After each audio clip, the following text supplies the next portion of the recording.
Hello बच्चों, कैसे हैं आप लोग।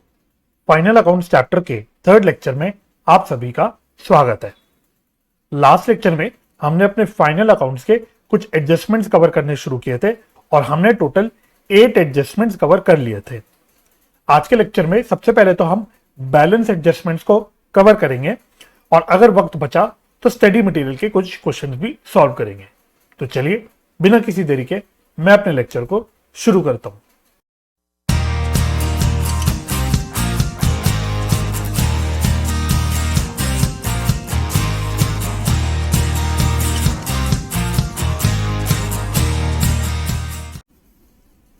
तो चलिए अब हम अपनी 9th एडजस्टमेंट से शुरुआत करते हैं, दैट इज डेप्रिसिएशन। तो ये तो बड़ी इजी एडजस्टमेंट है, तो लिख लेते हैं पहले।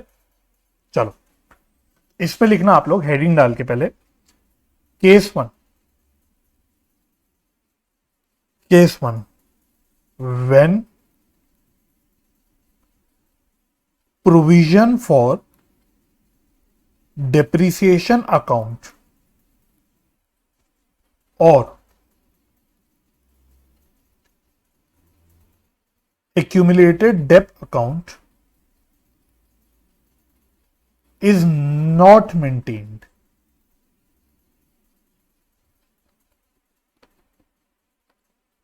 ब्रैकेट में लिखना that is fixed asset is maintained at WDV।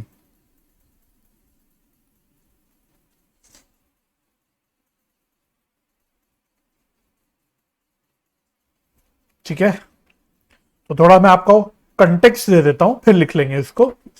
तो आप लोगों ने डिप्रिसिएशन का चैप्टर तो पढ़ ही लिया होगा, मैं पूरी उम्मीद करता हूं। तो उसमें हम लोगों ने सीखा था कि डिप्रिसिएशन की अकाउंटिंग करने के मोस्टली या बेसिकली दो तरीके होते थे।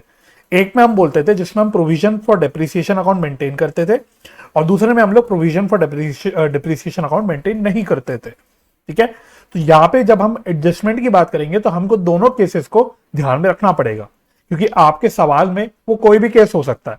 आपके सवाल में हो सकता है वो बोले कि provision for depreciation account maintain नहीं होता, या ये भी हो सकता है कि वो बोले कि provision for depreciation account maintain होता है। तो दोनों भी केसेस में आपको अपनी फाइनल अकाउंट्स में कैसे डील करना है ये आना चाहिए। ठीक है, तो दोनों भी हम लोग सेपरेटली सीख लेंगे। चलो अच्छा, प्रोविजन फॉर डेप्रिसिएशन अकाउंट क्या होता है, इसमें क्या फंडा होता है, कैसे अकाउंटिंग होती है, ये सारी चीजें आपको आती है कि मैं इस अजम्पशन के साथ चलूंगा। अगर आपको नहीं आती या आप भूल गए हो तो आप एक बार उसको रिवाइज कर लेना जल्दी से। चलो जी, इसमें लिखना आप लोग। तो हम जैसे अपनी एडजस्टमेंट्स कर रहे थे लास्ट लेक्चर में भी सेम वे में करेंगे। तो सबसे पहले मैं आपको अकाउंटिंग एंट्री सिखाऊंगा जब हम लोग provision for depreciation account maintain नहीं कर रहे। तो इसमें क्या अकाउंटिंग एंट्री होती है, depreciation account debit to fixed asset account. तो लिंक करते हुए चलना अपने डेप्रिसिएशन के चैप्टर में, तो आपको याद आएगा कि वहां पे भी हम यही करते थे। हम लोग फिक्स्ड एसेट अकाउंट के क्रेडिट साइड में बाय डेप्रिसिएशन डालते थे। तो बस उसी चीज की ये जर्नल एंट्री मैंने लिखी है। ठीक है, तो अब बताओ इसमें इसकी दो एडजस्टमेंट्स क्या हो जाएंगी। जब मैंने ये एंट्री पास करी तो इसको हमें दो एडजस्टमेंट्स किस वे में करनी चाहिए। तो एक तो आप देखना कि हमने डेप्रिसिएशन अकाउंट को डेबिट किया है। तो ये डेप्रिसिएशन अकाउंट क्या है, ये खर्चा है, ये एक्सपेंस है, और खर्चे को हम कहां लेके जाते हैं, अपने प्रॉफिट एंड लॉस अकाउंट में। ठीक है, डेप्रिसिएशन एक इनडायरेक्ट नेचर का खर्चा होता है, तो इसको हम कहां लेके जाएंगे, प्रॉफिट एंड लॉस अकाउंट में। तो इसकी पहली एडजस्टमेंट क्या होगी, debit in profit and loss account. अच्छा, दूसरी साइड देखना। दूसरी साइड हम क्या कर रहे हैं, हम लोग फिक्स्ड एसेट अकाउंट को क्रेडिट कर रहे हैं, यानी हम फिक्स्ड एसेट को कम कर रहे हैं। तो इसका कोरिस्पॉन्डिंग इफेक्ट क्या होगा, हम बैलेंस शीट में इसको दिखाएंगे। तो asset side of balance sheet, deduction from respective fixed asset ठीक है, deduction from respective fixed asset, ये आपका सेकंड एडजस्टमेंट हो गया। तो पहले तो मैं उम्मीद करता हूं आपको ये समझ आ गया होगा कि हमने क्या दो एडजस्टमेंट करी और क्यों करी। ठीक है, तो एक तो हमें खर्चे को पीएनएल में डेबिट करके दिखाना है, और दूसरी तरफ क्योंकि फिक्स्ड एसेट कम हो रहा है तो हम अपनी बैलेंस शीट के एसेट साइड में जो भी रेलिवेंट फिक्स्ड एसेट होगा उसमें से डेप्रिसिएशन कम करके अपनी फिक्स्ड एसेट को बैलेंस शीट में नेट पे दिखाएंगे, यानी डब्ल्यूडीबी वाली फिगर पे दिखाएंगे। ठीक है, और ये आप पहले भी करते आए हो, अपने पार्टनरशिप अकाउंट्स में भी करा है, तो ये आपके लिए कुछ नया नहीं होगा। अब दूसरा सवाल आ गया, कि अगर हमारा डेप्रिसिएशन अकाउंट ट्रायल बैलेंस में नजर आए तो क्या? तो लिखना कैसे हम लिख रहे थे, हाँ एरो डाल के लिख रहे थे ना, तो बस सेकंड एरो लिख के डाल के लिखना, if depreciation account appears in trial balance. अगर डेप्रिसिएशन अकाउंट आपको गलती से ट्रायल बैलेंस में दिख जाए तो क्या होगा? तो सिंपल है भाई, अपना फंडा क्या है, अगर डेप्रिसिएशन अकाउंट ट्रायल बैलेंस में दिख रहा है तो इसका आप क्या इंटरप्रिटेशन निकालोगे? आप ये इंटरप्रिटेशन निकालोगे कि ये वाली एंट्री आप ऑलरेडी पास कर चुके। ऑल्दो प्रैक्टिकली जो डेप्रिसिएशन हम दिखाते हैं या डेप्रिसिएशन की जो अकाउंटिंग एडजस्टमेंट करते हैं वो हम लोग करते हैं ईयर एंड में, फिर भी हो सकता है डेप्रिसिएशन हमने साल के बीचों बीच कहीं पे चार्ज कर दिया होगा, या कभी हमने ऑलरेडी उसकी एंट्री पास कर दी होगी। तो यानी कि आपने ये वाली एंट्री जो है depreciation account debit to fixed asset account वाली जो एंट्री ये ऑलरेडी पास कर चुकी है। तो इसका मतलब क्या है? इसका मतलब क्या है कि आपका फिक्स्ड एसेट अकाउंट क्रेडिट हो चुका है, आपका फिक्स्ड एसेट अकाउंट क्रेडिट हो चुका है। यानी कि जो फिक्स्ड एसेट आपकी ट्रायल बैलेंस में नजर आएगा, जो फिक्स्ड एसेट आपके ट्रायल बैलेंस में नजर आ रहा होगा वो ऑलरेडी डेप्रिसिएशन एडजस्ट करने के बाद ही आ रहा होगा, यानी उस फिक्स्ड एसेट में ऑलरेडी डेप्रिसिएशन माइनस हो चुका होगा। तो क्योंकि फिक्स्ड एसेट हमारा ऑलरेडी कम हो चुका है, उसमें से डेप्रिसिएशन ऑलरेडी एडजस्ट हो चुका है, तो क्या अब हमें बैलेंस शीट में दोबारा से उसको डिडक्ट करने की जरूरत है? The answer is no. ठीक है, तो फिक्स्ड एसेट में ऑलरेडी डेप्रिसिएशन एडजस्टेड है, माइनस है, डिडक्टेड है, तो हमें दोबारा से अपने बैलेंस शीट में उसको डिडक्शन करने की जरूरत नहीं होगी। तो इसका मतलब अब हमें क्या एडजस्टमेंट करनी होगी इस केस में? तो इस केस में मेरा क्रक्स निकल के ये आ गया कि अगर डेप्रिसिएशन अकाउंट मेरा ट्रायल बैलेंस में नजर आ रहा है तो हमें सिर्फ एक एडजस्टमेंट करनी है, हमें इसको पीएनएल में दिखाना है खर्चे। मैं लिख लेता हूं, डेबिट इन पीएनएल ओनली। तो आप वैसे लिख लो चाहे तो ब्रैकेट में, that is not to be deducted from fixed asset in the balance sheet. तो आप चाहे ब्रैकेट में लिख लेना ताकि आपको याद रहे। ठीक है, चलो अब हो गई वाली बात खत्म। अब हम अपना सेकंड केस डिस्कस करते हैं, केस नंबर 2। केस नंबर 2, तो केस नंबर 2 अपना क्या बनेगा? When provision for depreciation account is maintained, या फिर एक्यूमुलेटेड डेप्रिसिएशन अकाउंट भी हो सकता है। तो दोनों एक ही बात होती है, अगर आपको प्रोविजन फॉर डेप्रिसिएशन दिखे तो वो सेम ही चीज है, और एक्यूमुलेटेड डेप्रिसिएशन दिखे तो वो भी एक ही चीज है। ठीक, तो कंफ्यूज मत होना। ब्रैकेट में लिखो that is fixed asset account is maintained eight original cost. ठीक है, तो ये सारी चर्चाएं हम ऑलरेडी अपने डेप्रिसिएशन के चैप्टर में कर चुके हैं। तो जब हमारा provision for depreciation account maintain होता है तो हमारा फिक्स्ड एसेट हमारे ओरिजिनल कॉस्ट पे आ रहा होता है, वो डब्ल्यूडीबी पे नहीं आता। चलो, तो बताओ सबसे पहले भाई, अगर आपको अपना डेप्रिसिएशन का चैप्टर याद है तो इसकी अकाउंटिंग एंट्री क्या होती है? जब हम डेप्रिसिएशन चार्ज करते हैं और provision for depreciation account maintain हो रहा होता है तो उसकी क्या अकाउंटिंग एंट्री होती है? तो लिखना depreciation account debit to provision for depreciation account.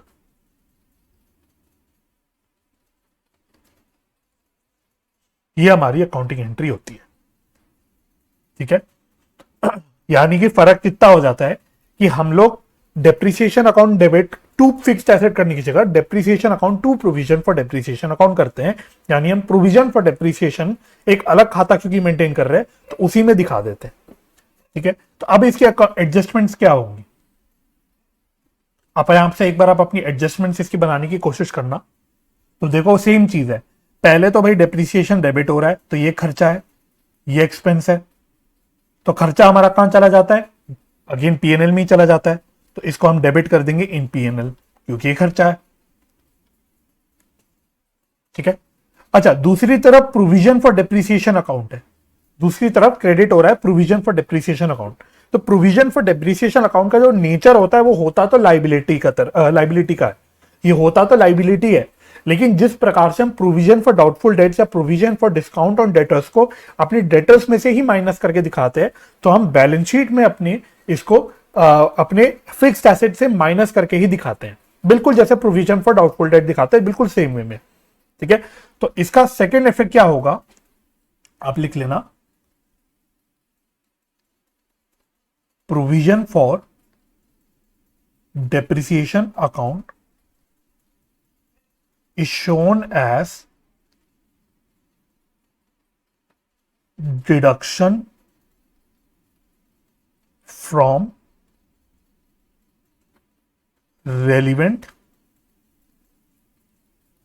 fixed asset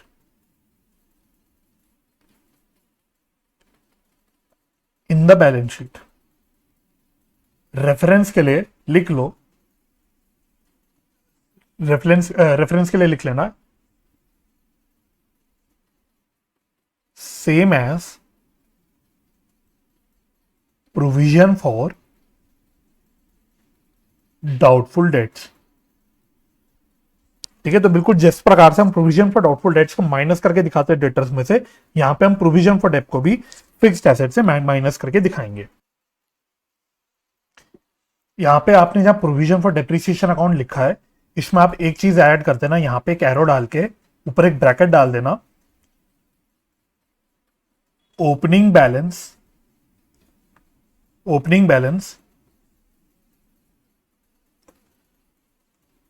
as given in trial balance plus current year depreciation,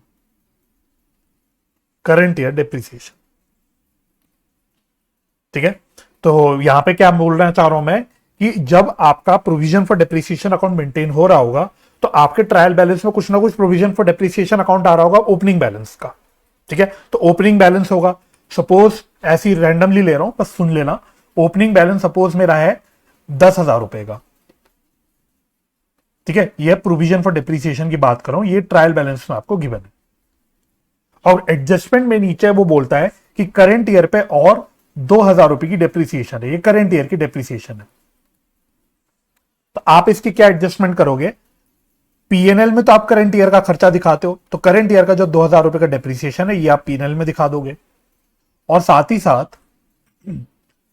साथ जो आपका बैलेंस शीट में आप फिक्स्ड एसेट में से माइनस करके दिखाओगे, तो फिक्स्ड एसेट कुछ ना कुछ गिवन होगा, वो आप लिखोगे, और माइनस आप इसमें से प्रोविजन फॉर डेप्रिसिएशन माइनस करके दिखाओगे।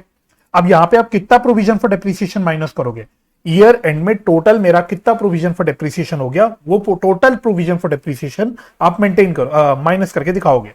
तो अभी ओपनिंग में तो 10,000 रुपए था, लेकिन साथ ही साथ करंट ईयर में 2,000 से डेप्रिसिएशन और बढ़ गया, तो अब मेरा टोटल प्रोविजन फॉर डेप्रिसिएशन कितना हो गया, 12,000 का हो गया। तो आप 12,000 माइनस करके दिखाओगे। ठीक है, तो मैं उम्मीद कर रहा हूं आप समझ पा रहे होंगे मैं आपसे क्या कहना चाह रहा हूं, राइट।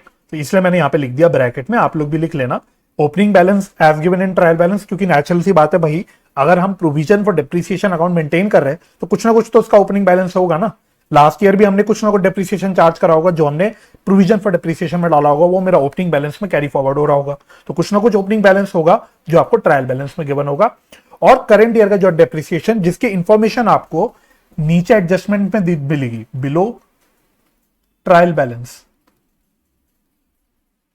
ठीक है, तो नीचे आपके ट्रायल बैलेंस के नीचे जो सारी एडजस्टमेंट्स गिवन होती है वहां पे आपको इसकी एडजस्टमेंट मिलेगी, तो उस वाले डेप्रिसिएशन को, करंट ईयर के डेप्रिसिएशन को ऐड कर देना, तो आपके पास टोटल ईयर एंड का प्रोविजन फॉर डेप्रिसिएशन आ जाएगा, जिसको आप अपने फिक्स्ड एसेट से माइनस करके दिखाओगे। ठीक है, तो ये होगी कंप्लीट पिक्चर बिल्ड। अब आ जाओ जी, नेक्स्ट एरो लिखना।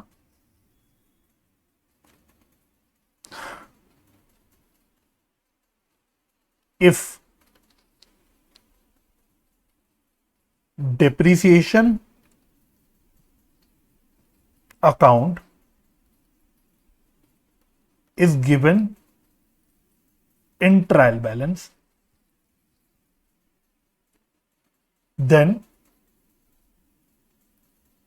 provision for depreciation account given in trial balance will be the closing balance only.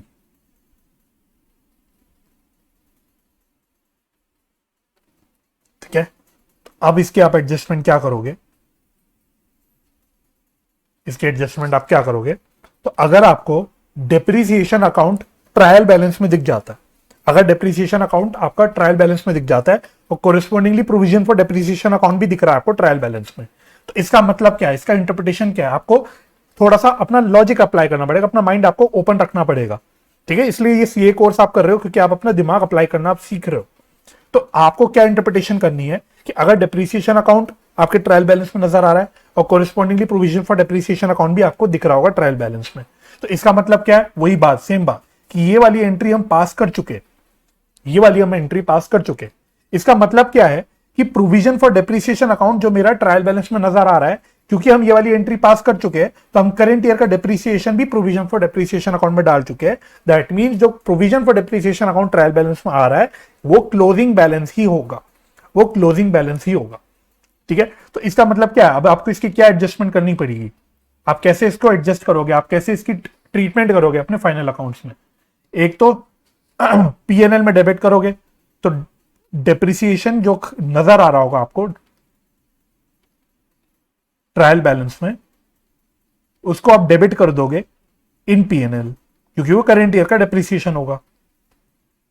और करस्पॉन्डिंगली आप प्रोविजन फॉर डेप्रिसिएशन अकाउंट जो ट्रायल बैलेंस में अगेन नजर आ रहा है उसको आप करोगे show as deduction, show as deduction from relevant fixed asset in the balance sheet. Simple. ठीक है, तो अगर डेप्रिसिएशन नजर आ रहा है ट्रायल बैलेंस में, प्रोविजन फॉर डेप्रिसिएशन नजर आ रहा है ट्रायल बैलेंस में, दैट मींस आपको एडिशनल इंफॉर्मेशन में ट्रायल बैलेंस के नीचे कोई एडजस्टमेंट तो नहीं दे रखी होगी। इसका मतलब जो डेप्रिसिएशन ट्रायल बैलेंस में आ रहा है वो करेंट ईयर का डेप्रिसिएशन है, तो उसको आप पीएनएल में डेबिट कर दोगे। और साथ ही साथ जो आपका प्रोविजन फॉर डेप्रिसिएशन अकाउंट दिख रहा है ट्रायल बैलेंस में, वो आपका after adding current year depreciation होगा। तो जैसे कि अगर मैंने पिछले अपना जो एग्जांपल दिया था यहाँ पे एक छोटा सा, यहाँ पे मैंने आपसे क्या बोला था कि जो provision for depreciation trial balance में नजर आ रहा होगा ये ओपनिंग बैलेंस होगा, ये ओपनिंग बैलेंस होगा, ये मैंने आपसे बोला था। इसलिए मैंने आपसे बोला था जो करंट ईयर का डेप्रिसिएशन है 2000 रुपए का, उसको आप ऐड करके टोटल 12,000 रुपए अपना डिडक्शन में दिखाओगे। लेकिन अगर इसी एग्जांपल में मैं मॉडिफिकेशन करना चाहूं, इसी एग्जांपल की हेल्प से मैं मॉडिफिकेशन करना चाहूं कि आपको ट्रायल बैलेंस में डेप्रिसिएशन नजर आ रहा है 2000 का, तो अगर ये ट्रायल बैलेंस में 2000 का डेप्रिसिएशन नजर आ रहा होगा तो पता है प्रोविजन फॉर डेप्रिसिएशन कितना आ रहा होगा ट्रायल बैलेंस में। मैंने ऊपर वाले एग्जांपल में तो 10,000 बोला था, लेकिन क्योंकि डेप्रिसिएशन ट्रायल बैलेंस में नजर आ रहा है, इसका मतलब हम एडजस्टमेंट एंट्री ऑलरेडी पास कर चुके हैं, तो अब मेरे ट्रायल बैलेंस में प्रोविजन फॉर डेप्रिसिएशन 10,000 नहीं नजर आ रहा होगा, यह 12,000 ही आ रहा होगा। अब ये 12,000 ही आ रहा होगा। तो अब इस केस में आपको अपना क्या ट्रीटमेंट करनी है, इसको तो आप पीएनएल में दिखा दोगे, 2000 को तो आप पीएनएल में खर्चे की तरह दिखा दोगे, और इस 12,000 का आप क्या करोगे, जो भी रेलिवेंट फिक्स्ड एसेट है अपनी बैलेंस शीट में लोगे और इसमें से डेप्रिसिएशन या प्रोविजन फॉर डेप्रिसिएशन माइनस करके दिखा दोगे पूरे 12,000 का। ठीक है, तो ऐसा नहीं करना आपकी 12,000 पे इस गिवन 12,000 में और 2,000 ऐड कर दो और 14,000 माइनस कर दो, ये मत कर देना गलती से। ठीक है, क्यों नहीं करना, क्योंकि जो 12,000 प्रोविजन फॉर डेप्रिसिएशन आ रहा है इसमें ऑलरेडी ये 2,000 करंट ईयर का डेप्रिसिएशन एडेड ही होगा। ठीक है, तो इसलिए हमको यहां पे 12,000 ही माइनस करना। ठीक है, तो मैं उम्मीद कर रहा हूं आप लोग समझ पा रहे होगे कि आपको मैं क्या बोलना चाह रहा हूं और आपको कैसे माइंड अपना अप्लाई करना है। हो गया, तो डेप्रिसिएशन वाली एडजस्टमेंट तो खत्म होगी। चलो, तो अब मैं उम्मीद करता हूं ये वाला एडजस्टमेंट आपको क्लियर हो गया होगा। अब हम फटाफट से अपने नेक्स्ट एडजस्टमेंट की ओर बढ़ जाते हैं। अब आप अपना 10th एडजस्टमेंट में आना, interest on capital. Interest on capital, तो वैसे तो देखो अब इंटरेस्ट ऑन कैपिटल आप लोगों के लिए नई टर्म नहीं होगी। मैं उम्मीद कर रहा हूं 12th में सारे बच्चे अपना अकाउंट्स पढ़ के आए होंगे, जिसमें उन्होंने सबने पार्टनरशिप फंडामेंटल्स का चैप्टर पढ़ा होगा और उन्हें मोटा मोटा तो याद होगा कि इंटरेस्ट ऑन कैपिटल क्या होता था। इंटरेस्ट ऑन कैपिटल का क्या मतलब होता है, इंटरेस्ट ऑन कैपिटल हम ओनर, बिजनेस के ओनर को उसके कैपिटल कंट्रीब्यूशन पे कंपनसेट करने के लिए देते हैं। तो जो भी बिजनेस का ओनर बिजनेस में कैपिटल इन्वेस्ट कर रहा है, उस कैपिटल इन्वेस्टमेंट पे कुछ कंपनसेशन देते हैं हम लोग ओनर को, उसी को बस बोल देते हैं इंटरेस्ट ऑन कैपिटल। अब जो इंटरेस्ट ऑन कैपिटल वाला जो फंडा होता है वो पार्टनरशिप में तो रेलिवेंट होता है, पार्टनरशिप में तो रेलिवेंट होता है क्योंकि उसमें अलग अलग पार्टनर्स होते हैं, अलग अलग ओनर्स होते हैं, एक से ज्यादा ओनर्स होते हैं, उनका अलग अलग कैपिटल कंट्रीब्यूशन होता है, अनइक्वल कैपिटल कंट्रीब्यूशन होता है। तो उनकी कैपिटल कंट्रीब्यूशन पे बराबर उनको फेयर कंपनसेशन देने के लिए हम लोग इंटरेस्ट ऑन कैपिटल दे देते हैं। लेकिन जब मैं सोल प्रोप्राइटरशिप की बात कर रहा हूं तो सोल प्रोप्राइटरशिप में तो बिजनेस का एक अकेला ओनर है, तो उस केस में इंटरेस्ट ऑन कैपिटल थोड़ा सा बहुत इररेलीवेंट हो जाता है।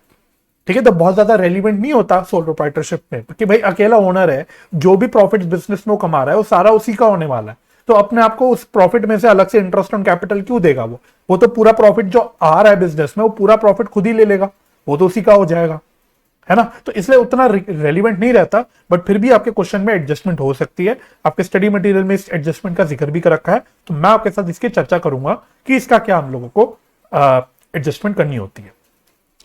तो अब जब मैं इंटरेस्ट ऑन कैपिटल की बात करता हूं तो सबसे पहली बात वही कि इसकी अकाउंटिंग एंट्री क्या होती है। तो इसकी अकाउंटिंग एंट्री आप लोग लिख लेना। इसकी अकाउंटिंग एंट्री होती है interest on capital account debit to capital account.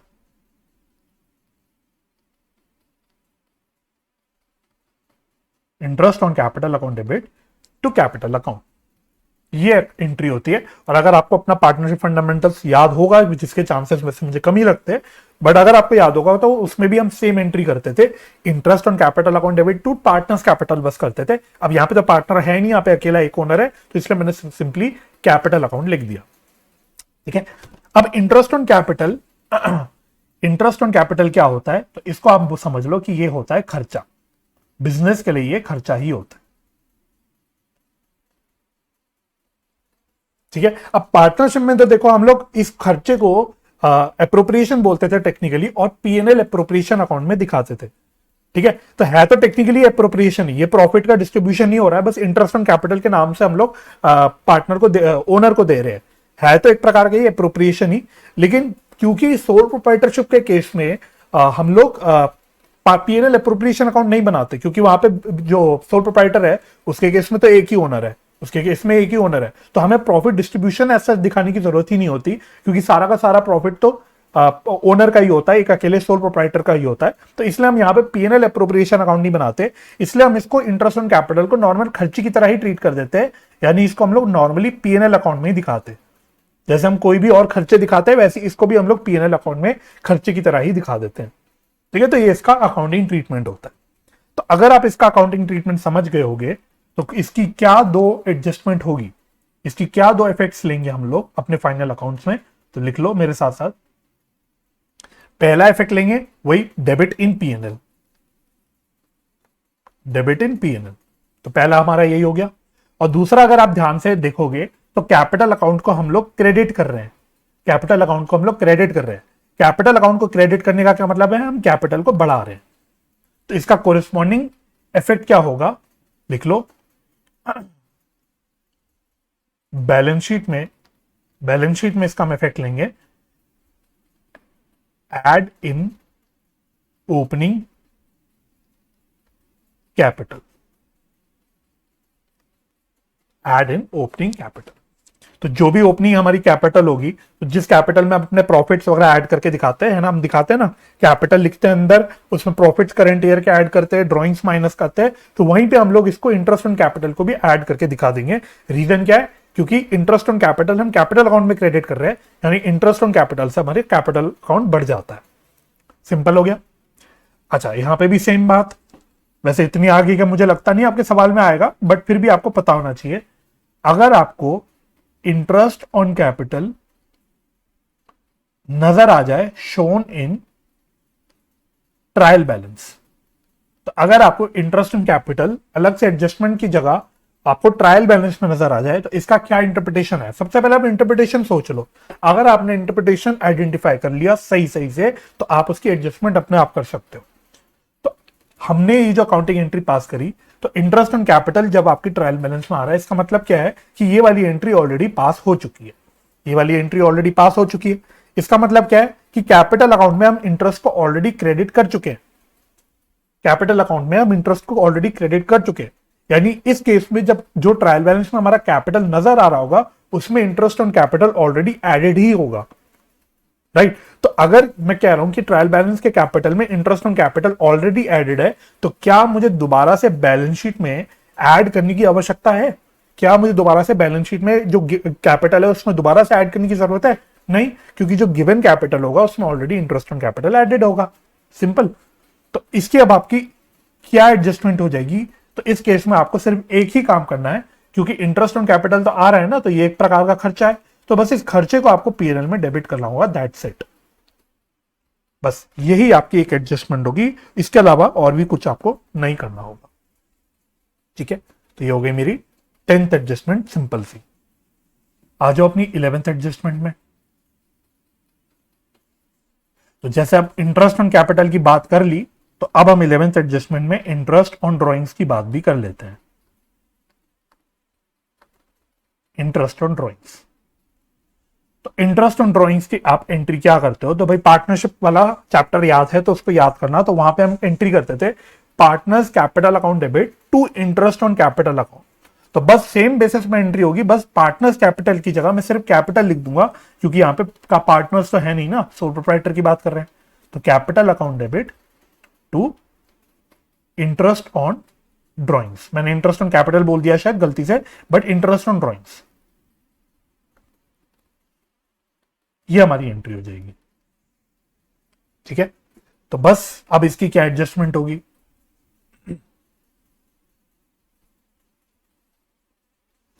तो सेम बात है, अगर आप अपने पार्टनरशिप वाले चैप्टर से लिंक करो, तो इंटरेस्ट ऑन ड्रॉइंग्स को हम profit and loss appropriation account में क्रेडिट करके दिखाते थे। हम बोलते थे एक प्रकार से ये फर्म के लिए इनकम है, और अकॉर्डिंगली हम profit and loss appropriation account में क्रेडिट करके दिखाते थे। बट यहाँ पे सेम वही बात है कि हम profit and loss appropriation account तो बना नहीं रहे सोल प्रोप्राइटर्स के केस में। यहाँ तो हम सिंपली एक प्रॉफिट एंड लॉस अकाउंट ही बना रहे हैं। तो बात तो वही होगी, बस फर्क इतना होगा कि हम इसको profit and loss appropriation account में नहीं, सिर्फ हम straight away profit and loss account में ट्रांसफर कर देते हैं इसको, है ना। किसी भी नॉर्मल इनकम की तरह हम इसको प्रॉफिट एंड लॉस अकाउंट में ट्रांसफर कर देते हैं। ठीक है, तो अब बताओ इसकी हम लोग क्या एडजस्टमेंट करेंगे? तो जब मैं कह रहा हूं इसको हम प्रॉफिट एंड लॉस अकाउंट में ट्रांसफर कर देते हैं इनकम की तरह, तो आप इसको ऐसा समझो कि इंटरेस्ट ऑन ड्रॉइंग्स कोई भी आपकी एक इनडायरेक्ट इनकम है, इसको आप इनडायरेक्ट इनकम की तरह सोचो। तो अब आप इसकी क्या एडजस्टमेंट करोगे?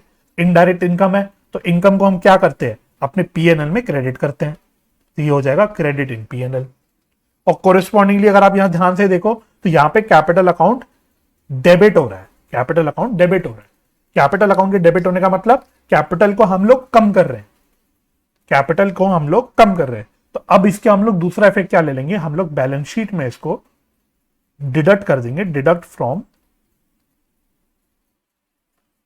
Opening capital.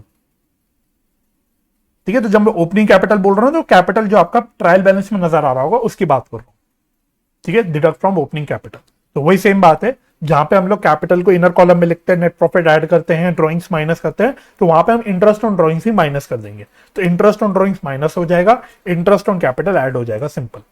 ठीक है, लेकिन अगेन सेम बात है, इंटरेस्ट ऑन कैपिटल और इंटरेस्ट ऑन ड्रॉइंग्स प्रोप्राइटरशिप के केस में, सोल प्रोप्राइटरशिप के केस में थोड़ा सा इररेलीवेंट होता है। तो बहुत कम चांसेस है कि आपको दिखेगा किसी क्वेश्चन में, बट अगर गलती से कभी इंस्टीट्यूट ने डाल दिया किसी क्वेश्चन में, तो आपको परेशान नहीं होना, आपको इसी प्रकार से इसकी एडजस्टमेंट करनी है। ठीक है, क्योंकि आपके स्टडी मटेरियल में इसकी जिक्र हो रखा है, तो मैं इसलिए कवर करा रहा हूं। लेकिन सोल प्रोप्राइटरशिप के केस में हो सकता है आपको खुद भी अजीब लग रहा होगा interest on capital, interest on drawings यहां पे पढ़ना क्योंकि वो इरेलीवेंट है, प्रैक्टिकली इरेलीवेंट है, क्योंकि भाई एक ओनर है, सारा प्रॉफिट उसी का होने वाला है ना। तो वो क्यों इंटरेस्ट ऑन ड्रॉइंग्स और इंटरेस्ट ऑन कैपिटल का तो कोई मतलब ही नहीं बच जाता देखा जाए तो। बट फिर भी अगर चलो क्वेश्चन बोल देता है, तो हम क्वेश्चन से तो बहस नहीं कर सकते, हम गिवन क्वेश्चन से आर्ग्यूमेंट नहीं कर सकते, हमको जो भी क्वेश्चन गिवन है उसकी एडजस्टमेंट तो करनी पड़ेगी। ठीक है, अच्छा इसमें भी दूसरी बात, सेकंड, अगर आपको इंटरेस्ट ऑन ड्रॉइंग्स खुदा ना खास्ता गलती से कभी ट्रायल बैलेंस में दिख जाए, अगर आपको ट्रायल बैलेंस में दिख जाए इंटरेस्ट ऑन ड्रॉइंग्स, तो इसका क्या मतलब है, इसका इंटरप्रिटेशन क्या है? क्या आप इंटरप्रिटेशन सोच पा रहे हो? इसका इंटरप्रिटेशन ये है कि हम ये वाली एंट्री पास कर चुके, this entry has already been passed. इसका मतलब हम कैपिटल अकाउंट को ऑलरेडी डेबिट कर चुके हैं, हम कैपिटल अकाउंट को ऑलरेडी डेबिट कर चुके हैं, तभी तो हमारा ट्रायल बैलेंस में नजर आ रहा है। तो कैपिटल अकाउंट को ऑलरेडी डेबिट कर चुके हैं, मतलब हम कैपिटल ऑलरेडी अपनी कम कर चुके होंगे। यानी कि जो मेरा ट्रायल बैलेंस में कैपिटल आ रहा होगा, उसमें already interest on drawings minus हो रखा होगा। तो क्या अगर मैं कह रहा हूं कि क्या interest on drawings already minus हो रखा है गिवन कैपिटल में से, तो मुझे दोबारा से बैलेंस शीट में माइनस करके दिखाने की क्या आवश्यकता है? द आंसर इज नो, बिल्कुल भी नहीं है, क्योंकि ऑलरेडी हो चुका है। तो इसका हम लोग फिर एक ही इफेक्ट लेंगे, इंटरेस्ट ऑन ड्रॉइंग से इनकम तो है ही एक प्रकार की, तो इनकम को तो हमें अपने प्रॉफिट एंड लॉस अकाउंट में ट्रांसफर करना ही है। तो हम सिर्फ एक इसका ट्रीटमेंट करेंगे, सिंगल ट्रीटमेंट करेंगे, credit in profit and loss account, credit in profit and loss account, simple. बस इतना ही आपको करना है, इससे बाहर आपको कुछ भी सोचने की करने की जरूरत नहीं है। ठीक है, चलो फटाफट से हम लोग नेक्स्ट एडजस्टमेंट की ओर बढ़ते हैं। अब आप अपना 12th एडजस्टमेंट में आना, loss by fire that is अब नॉर्मल लॉस, यानी कोई हमारा अब नॉर्मल लॉस हो जाता है आग वाग की वजह से, कोई एक्सीडेंट की वजह से, कोई भी एक्सीडेंट की वजह से। तो जनरली आपके क्वेश्चन में आता है वो लॉस बाय फायर ही आता है, तो इसलिए मैंने loss by fire he heading डाल दी। जब मैं लॉस की बात करता हूं, जब मैं लॉस की बात करता हूं, तो यहां दो तरह के लॉस कवर होते हैं, यहां दो तरह के लॉसेस कवर होते हैं, या तो loss of asset, loss of asset मतलब फिक्स्ड एसेट की बात कर रहा हूं मैं, मशीन फर्नीचर वगैरह वगैरह, या फिर लॉस ऑफ स्टॉक। ठीक है, आप खुद सोचो, अब लॉजिकली सोचने की कोशिश करना, जब आपके ऑफिस में या गोडाउन में आग लगेगी, तो आपका आग से किस चीज का नुकसान हो सकता है? मेजरली कौन सी ऐसी चीजें हैं जिसका नुकसान हो सकता है? एक तो आपके गोडाउन वगैरह में जो भी स्टॉक वॉक पड़ा होगा उसका नुकसान हो सकता है, वो जल सकता है। और दूसरी तरफ जो हमारी फिक्स एसेट रखे होंगे, फर्नीचर रखा होगा, कोई मशीन वगैरह होगी, उसका नुकसान हो सकता है। और तो किसी चीज का नुकसान नहीं हो सकता। हाँ, हो सकता है आप बोलो कि अगर हमारे गोडाउन में या ऑफिस में कहीं पे जहां पे भी आग लगी, वहां में हमने अगर रोकड़ा रखा हुआ था, अपना कैश रखा हुआ था, तो कैश भी हो सकता है जल जाए, तो ठीक है, वो भी एक बात है। लेकिन इतनी आगे की हम यहाँ पे सोचते नहीं। ब्रॉडली हम जो सोचते हैं कि लॉस हो रहा है आग वाग की वजह से, कोई एक्सीडेंट की वजह से, तो वो या तो कोई फिक्स्ड एसेट का होगा या तो फिर कोई स्टॉक वॉक का होगा। ठीक है, तो इस दो तरह के हमें लॉस को यहां पे कवर करना है, लॉस ऑफ एसेट और लॉस ऑफ स्टॉक। सबसे पहले मैं लॉस ऑफ एसेट की बात करता हूं, लॉस ऑफ एसेट।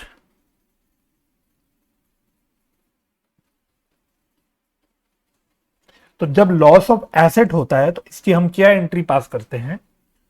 तो एंट्री लिख लो, loss by fire account debit to जो भी एसेट है, टू एसेट अकाउंट,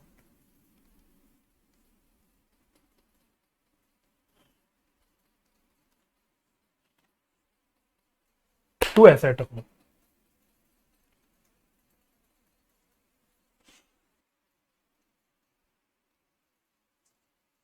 तो यहां पे एक काम करो, यहां आप लिख लो, यहां पे आप लिख लेना टोटल लॉस। ठीक है, क्यों लिखवा रहा हूं अभी समझ आ जाएगा, बस लिख लेना टोटल लॉस। अब कभी कभी क्या होता है, कभी कभी क्या होता है, हमें इंश्योरेंस कंपनी से कुछ पैसा मिल जाता है। अगर हमने एसेट वगैरह का इंश्योरेंस करा रखा था तो कभी कभी इंश्योरेंस कंपनी कुछ क्लेम वगैरह में एक्सेप्ट कर देती है। ठीक है, तो इंश्योरेंस कंपनी क्या करती है भाई, हमारे नुकसान के अगेंस्ट ही तो हमें कंपनसेशन दिलाती है। तो कभी कभी क्या होता है कि इंश्योरेंस कंपनी हमारे नुकसान के अगेंस्ट कुछ क्लेम वगैरह एक्सेप्ट कर लेती है। तो उदाहरण के तौर पे मैं बोलता हूं, ऐसी उदाहरण के तौर पे सोचना, सपोज मेरा जो फिक्स्ड एसेट का लॉस हुआ था, जो लॉस हुआ था एसेट का, वो हुआ था 10,000 का। ये मेरा 10,000 का सपोज लॉस हुआ था। अब 10,000 में से मान लो इंश्योरेंस कंपनी ने 8,000 का क्लेम एक्सेप्ट कर लिया, 8,000 का क्लेम एक्सेप्ट कर लिया। तो अब आप काम कैसे करोगे, तो लिखना आप, पहले आप एंट्री लिख लो, एंट्री लिख लो insurance company account debit, PNL account debit to loss by fire account. यहां पे लिखो क्लेम एक्सेप्टेड, यहां पे लिख लेना क्लेम नॉट एक्सेप्टेड, और लिख लो बैलेंसिंग फिगर, और यहां लिख लेना टोटल लॉस। लिख लो, फिर अभी समझाता हूं क्या मतलब है इसका। तो वैसे तो बहुत सिंपल है, मैंने बोला सपोज हमारा लॉस हुआ था 10,000 रुपए का, और उसमें से क्लेम एक्सेप्ट हो गया 8,000 रुपए का। तो पहले बताओ टोटल नुकसान में से कितने का क्लेम एक्सेप्ट नहीं हुआ। टोटल तो नुकसान मेरा 10,000 का था, लेकिन 10,000 में से सिर्फ 8,000 ही का क्लेम एक्सेप्ट हुआ, यानी 2,000 का क्लेम एक्सेप्ट नहीं हुआ। पहले बात क्लियर हो गई। अब जब मैं अपनी एंट्रीज करता हूं तो मैं एंट्री कैसे करता हूं, जब मेरा लॉस बाय फायर हुआ, जब मेरा लॉस बाय फायर हुआ तो पहले तो मैं अपना टोटल लॉस यहां पे दिखा देता हूं। तो यहां पे तो मैं पूरा 10,000 रुपीज से अपनी एंट्री पास कर देता हूं, यानी एक नुकसान को रिकॉर्ड कर देता हूं 10,000 रुपए से, और एसेट अकाउंट को मैं अपने क्रेडिट कर देता हूं 10,000 रुपए से, क्योंकि मेरा एसेट तो चला गया ना। 10,000 का नुकसान हुआ, 10,000 रुपए का मेरा एसेट जल गया ना, तो 10,000 से मेरे को अपनी एसेट को क्रेडिट करना पड़ेगा, कम करना पड़ेगा। तो पहले मैं अपनी ये वाली एंट्री पास कर लेता हूं। और सेकेंडली, जब क्लेम एक्सेप्ट हो जाता है 8,000 रुपए का, सपोज क्लेम एक्सेप्ट हो जाता है 8,000 रुपए का, तो अब मैं पहले तो इंश्योरेंस कंपनी को डेबिट करता हूं, क्योंकि अब इंश्योरेंस कंपनी से मुझे पैसा मिलेगा, इंश्योरेंस कंपनी से पैसा मुझे मिलेगा। तो 8,000 रुपए मुझे मिलना है इंश्योरेंस कंपनी से, इसलिए मैं डेबिट कर देता हूं। टोटल लॉस को मैं हटा देता हूं, पूरे टोटल लॉस को 10,000 रुपए से हटा देता हूं। और अब लॉजिकली सोचो, टोटल लॉस अगर मेरा 10,000 का हुआ, उसमें से सिर्फ 8,000 रुपए का क्लेम एक्सेप्ट हुआ, तो नेट में बताओ, नेट में एक्चुअल नुकसान कितना हुआ मेरा। अगर मैं आपसे बोल रहा हूं टोटल 10,000 के नुकसान में से 8,000 रुपए तो मुझे इंश्योरेंस कंपनी से मिल गए, तो एक्चुअल मेरा नेट में नुकसान कितना हुआ, 2,000 का ही तो हुआ। तो एक्चुअली में जब पीएनएल में मेरा नुकसान जाता है, वो पूरा का पूरा नहीं जाता, पूरा 10,000 रुपए का नुकसान नहीं जाता, सिर्फ वो नेट लॉस जो मेरा हुआ है after adjustment of insurance claim, वो ही जाता है। तो पीएनएल अकाउंट में मैं बैलेंस 2,000 रुपए ही लेके जाता हूं। ठीक है, तो ये इसकी अकाउंटिंग एडजस्टमेंट होती है, राइट। तो इसलिए मैंने लिखा पहली एंट्री में तो हम पहले टोटल लॉस ले लेते हैं, उसके बाद इंश्योरेंस क्लेम अगर है, जरूरी नहीं कि क्वेश्चन में इंश्योरेंस क्लेम होगा ही होगा। अगर जो इंश्योरेंस क्लेम नहीं है, अगर 8,000 का इंश्योरेंस क्लेम एक्सेप्ट नहीं हुआ, तो फिर टोटल 10,000 का नुकसान ही मेरा पीएनएल में पूरा चला जाएगा। लेकिन अगर इंश्योरेंस क्लेम है, 10,000 में से 8,000 का क्लेम एक्सेप्ट हो रहा है, तो उस केस में इंश्योरेंस कंपनी से मुझे पैसा मिलना है, तो इंश्योरेंस कंपनी एक प्रकार से मेरे समझ लो एक एसेट हो गया। ये क्लेम मुझे मिलने वाला है, तो ये मेरे लिए एसेट हो गया, तो एसेट को मैं डेबिट कर देता हूं। लॉस बाय फायर तो पूरा खत्म हो जाता है 10,000 रुपए से, और सिर्फ जो नेट लॉस हो जाता है 2,000 रुपए का, वो मैं अपने पीएनएल में ट्रांसफर करता हूं। ठीक है, तो ये मेरी एडजस्टमेंट होती है। तो इस पूरी कहानी में अगर आपको ये कहानी समझ आ गई, तो इस पूरी कहानी में आप कैसे अपनी फाइनल अकाउंट्स में दिखाओगे? अल्टीमेटली तो मुझे फाइनल अकाउंट्स बनाना है ना, अल्टीमेटली मुझसे जर्नल एंट्री नहीं पूछने वाला कोई, मेरे को तो फाइनल अकाउंट्स में दिखाना आना चाहिए। तो देखो, एक तो मैं डेबिट करूंगा पीएनएल में नेट लॉस, डेबिट करूंगा पीएनएल में नेट लॉस, या नेट लॉस नहीं लिखते, नेट लॉस लिख के ना हमें कुछ और लगता है, तो ऐसे लिख लो, loss net of insurance claim. ये बेटर है, शायद ये ज्यादा क्लियर रहेगा जब आप पढ़ोगे। Net loss net of insurance claim, bracket में ऐसी एग्जांपल में लिख लेता हूं, अगर आपने एग्जांपल नोट किया तो आप नोट करके लिख सकते हो। तो मेरा नेट में पीएनएल में कितना नुकसान जाएगा? 2000 का। तो मैं लिख लेता हूं ब्रैकेट में 2000, अगर मैं अपनी एग्जांपल के टर्म्स में बोलूं तो ये 2000 का जो मेरा नेट नुकसान हुआ है आफ्टर इंश्योरेंस क्लेम एडजस्टमेंट, इतना ही नुकसान मेरा पीएनएल में जाएगा। ठीक है। अच्छा, अब बैलेंस शीट में क्या होगा? तो इसकी बैलेंस शीट में दो तरफ इफेक्ट्स जाएंगे, ध्यान से, दो तरफ इफेक्ट्स जाएंगे। अगर आपने एंट्री पढ़ ली है, एंट्री समझ गए हो, तो आप अपने आप समझ भी जाओगे। एक तो हमारा पूरा एसेट कम हो रहा है, देखो 10,000 रुपए से टोटल लॉस से। तो एक तो मेरा डिडक्शन होगा फ्रॉम एसेट, जो भी रिलेवेंट एसेट है उसमें से। अगर मैं अपने एग्जाम्पल के तौर पे बोलूं तो मेरा फिक्स्ड एसेट 10,000 रुपए का नुकसान हुआ है, तो 10,000 से मेरा फिक्स एसेट रिड्यूस हो जाएगा। तो जिस प्रकार से मैं डिप्रिसिएशन माइनस करके दिखाता हूं, वहीं पे उसी प्रकार से मैं इसको भी माइनस करके दिखा दूंगा। राइट। अच्छा, दूसरी तरफ अगर इंश्योरेंस क्लेम भी है, अगर इंश्योरेंस क्लेम भी है, तो आपने क्या कर रखा है? आपने इंश्योरेंस कंपनी को डेबिट कर रखा है, क्योंकि एक एसेट है, मुझे इसके अगेंस्ट कुछ पैसा मिलने वाला है। तो अब मैं कोरिस्पॉन्डिंगली बैलेंस शीट में एसेट साइड पे दिखा दूंगा इंश्योरेंस कंपनी को, ब्रैकेट में लिख लेता हूं क्लेम रिसीवेबल, क्लेम रिसीवेबल। तो मेरे इस एग्जांपल में कितना क्लेम रिसीवेबल है? 2000 का।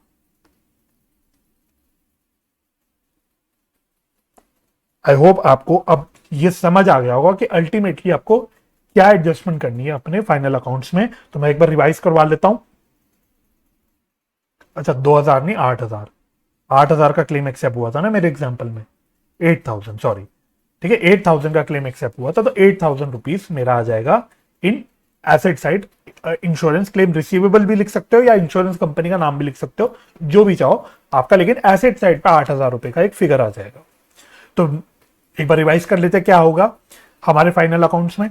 एक तो पीएनएल में डेबिट होगा नेट नुकसान, नेट का लॉस, है ना। नेट में आफ्टर इंश्योरेंस क्लेम मेरा नेट में एक्चुअल लॉस कितना हुआ है वो आ जाएगा पीएनएल में डेबिट साइड पे। और बैलेंस शीट में एक तो मैं अपने एसेट में से टोटल जो भी लॉस हुआ है उसको रिड्यूस करके दिखाऊंगा, और दूसरी तरफ अपने एसेट साइड पे जो इंश्योरेंस क्लेम एक्सेप्ट हो गया उसको दिखा दूंगा अपने एसेट साइड पे। ठीक है। अच्छा, हो सकता है कुछ समझदार बच्चों के दिमाग में ये डाउट आए कि what if sir, what if मेरा टोटल 10,000 का नुकसान हुआ था लेकिन क्लेम एक्सेप्ट हो गया 12,000 का, क्लेम एक्सेप्ट हो गया 12,000 का। तो भाई ये प्रैक्टिकली कभी होगा नहीं भाई, ये कभी नहीं होगा, दिस विल नेवर हैपन। भाई इंश्योरेंस कंपनी कभी भी जितना नुकसान हुआ है उससे ज्यादा का आपको कंपनसेशन क्यों देगी? ऐसे तो डूब जाएंगी इंश्योरेंस कंपनियां। तो प्रैक्टिकली इंश्योरेंस कंपनियां कभी एक्चुअल लॉस से ज्यादा का कंपनसेशन नहीं देती, तो ये तो आपका कभी भी केस बन ही नहीं सकता, ये प्रैक्टिकली रिलेवेंट हो जाएगा। इसलिए ये सवाल आपके दिमाग में नहीं आना चाहिए। तो आपका जो भी इंश्योरेंस क्लेम होगा या तो वो एग्जैक्टली 10,000 के बराबर होगा, या तो 10,000 से कुछ कम होगा, 10,000 से ज्यादा नहीं होगा कभी भी। ठीक है जी, चलो। अच्छा, वैसे होगा नहीं ऐसा, फिर भी मैं लिख लेता हूं। अगर लॉस बाय फायर एसेट का आपके ट्रायल बैलेंस में आ रहा हो,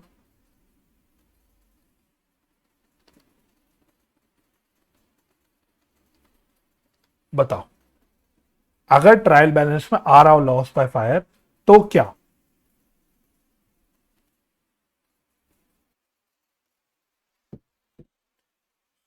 बताओ तो क्या करोगे? तो पहले मैं आपको बताता हूं कि आपके ट्रायल बैलेंस में ये चीजें नजर कैसे आ रही होगी। अगर मैं ऊपर वाले एग्जाम्पल को ही मानूं कि वो मेरे ट्रायल बैलेंस में आ रहा है, तो आपका ट्रायल बैलेंस पता है कैसे दिख रहा होगा? आपका ट्रायल बैलेंस मैं बताता हूं कैसे दिख रहा होगा। ये हो गया डेबिट, ये हो गया क्रेडिट। एक तो आपका आ रहा होगा लॉस बाय फायर एसेट का,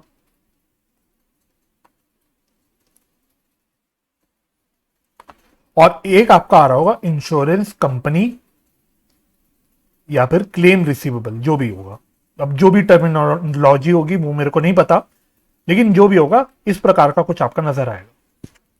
अब पता है लॉस बाय फायर आपका कितने रुपए का नजर आएगा? ऑल्दो मेरे इस एग्जाम्पल में एक्चुअल लॉस हुआ है 10,000 का, लेकिन उसमें से 8,000 का क्लेम का हम एडजस्टमेंट ऑलरेडी कर चुके होंगे, तो सिर्फ जो नेट लॉस बच गया 2,000 का, वही आपका दिख रहा होगा ट्रायल बैलेंस में। और कोरिस्पॉन्डिंगली आपका जो इंश्योरेंस क्लेम एक्सेप्ट हुआ है 8,000 का, वो एक अलग से ये नजर आ रहा होगा। ठीक है, तो मैं तो एग्जॉस्टिवली ले रहा हूं कि अगर इंश्योरेंस कंपनी का कोई क्लेम है भी तो कैसे होगा। अगर इंश्योरेंस कंपनी का कोई क्लेम है ही नहीं तो फिर कहानी बहुत ही सिंपल हो जाती है। ठीक है, तो ऐसा आपका नजर आ रहा होगा। अब आप अपनी इसको पीएनएल में सॉरी अपने फाइनल अकाउंट्स में क्या एडजस्टमेंट करोगे, ये नजर आने का मतलब मैं पहले आपको एंट्री बता देता हूं कि क्या जर्नल एंट्री मेरी पास हो चुकी होगी। मेरी क्या जर्नल एंट्री पास हो चुकी होगी? एक तो मैंने अपना लॉस बाय फायर की पहली वाली एंट्री जो मैंने आपको लिखवाई थी वो पूरी पास कर दी होगी, loss by fire account debit to asset account. एक तो ये वाली एंट्री पास हो गई होगी, यानी मैंने पूरा लॉस बाय फायर डेबिट कर दिया होगा 10,000 से, और अपने एसेट को पूरे 10,000 रुपए से कम कर दिया होगा। और दूसरी एंट्री मैंने आपको क्या सिखाई हुई है? दूसरी एंट्री मैंने वैसे तो आपको सिखाई थी कि इंश्योरेंस कंपनी अकाउंट डेबिट,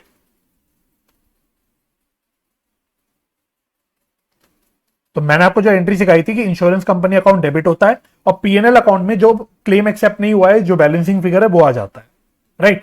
लेकिन पीएनएल अकाउंट तो भाई हम साल के अंत में बना रहे हैं ना, पीएनएल अकाउंट तो हम साल के अंत में अभी बनाएंगे, अभी पीएनएल अकाउंट तो अभी हमने बनाया ही नहीं।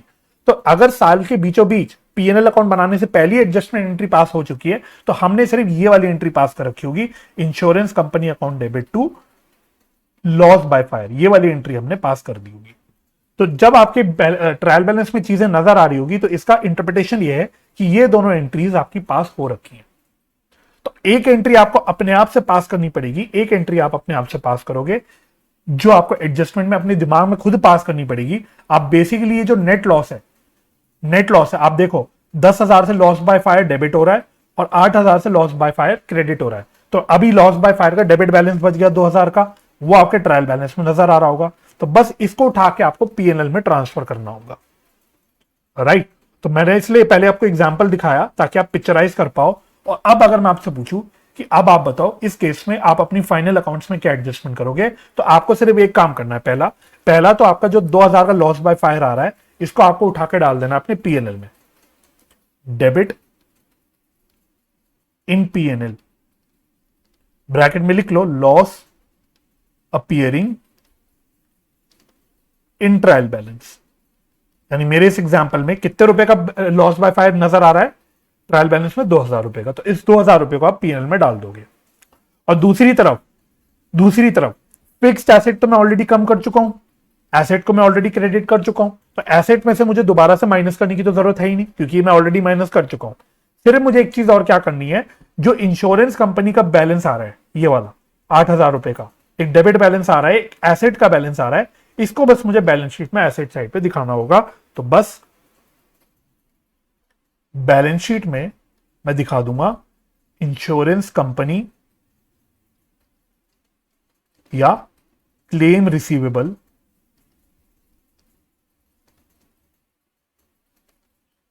अपीयरिंग इन ट्रायल बैलेंस। तो जो ट्रायल बैलेंस में क्लेम का या इंश्योरेंस का फिगर आ रहा होगा, उसको मैं उठा के अपने बैलेंस शीट में दिखा दूंगा एसेट साइड पे, इन एसेट साइड या on asset side, on asset side. ठीक है, तो ये इसकी दो एडजस्टमेंट्स हो जाएंगी। तो पहला तो मेरा केस कवर हो गया किस चीज का? लॉस ऑफ एसेट का। अभी तो मैंने आपसे लॉस ऑफ एसेट की बात करी। अब मैं सेकंड आपसे बात करता हूं लॉस ऑफ स्टॉक की। तो पहले loss of asset I hope is clear. अब सेकेंड हम डिस्कस करते हैं लॉस ऑफ स्टॉक। तो लॉस ऑफ स्टॉक होता है तो हमको क्या करना होता है, तो पहले तो आपकी एंट्रीज, वही वाली बात, एंट्रीज क्या क्या पास होती है। तो जब लॉस ऑफ स्टॉक होता है तो एक तो हम लॉस बाय फायर तो डेबिट करते ही करते हैं, लॉस बाय फायर को तो हम डेबिट करेंगे ही करेंगे। और क्रेडिट किसको करते हैं, तो क्रेडिट लिख लो trading account oblique purchase account.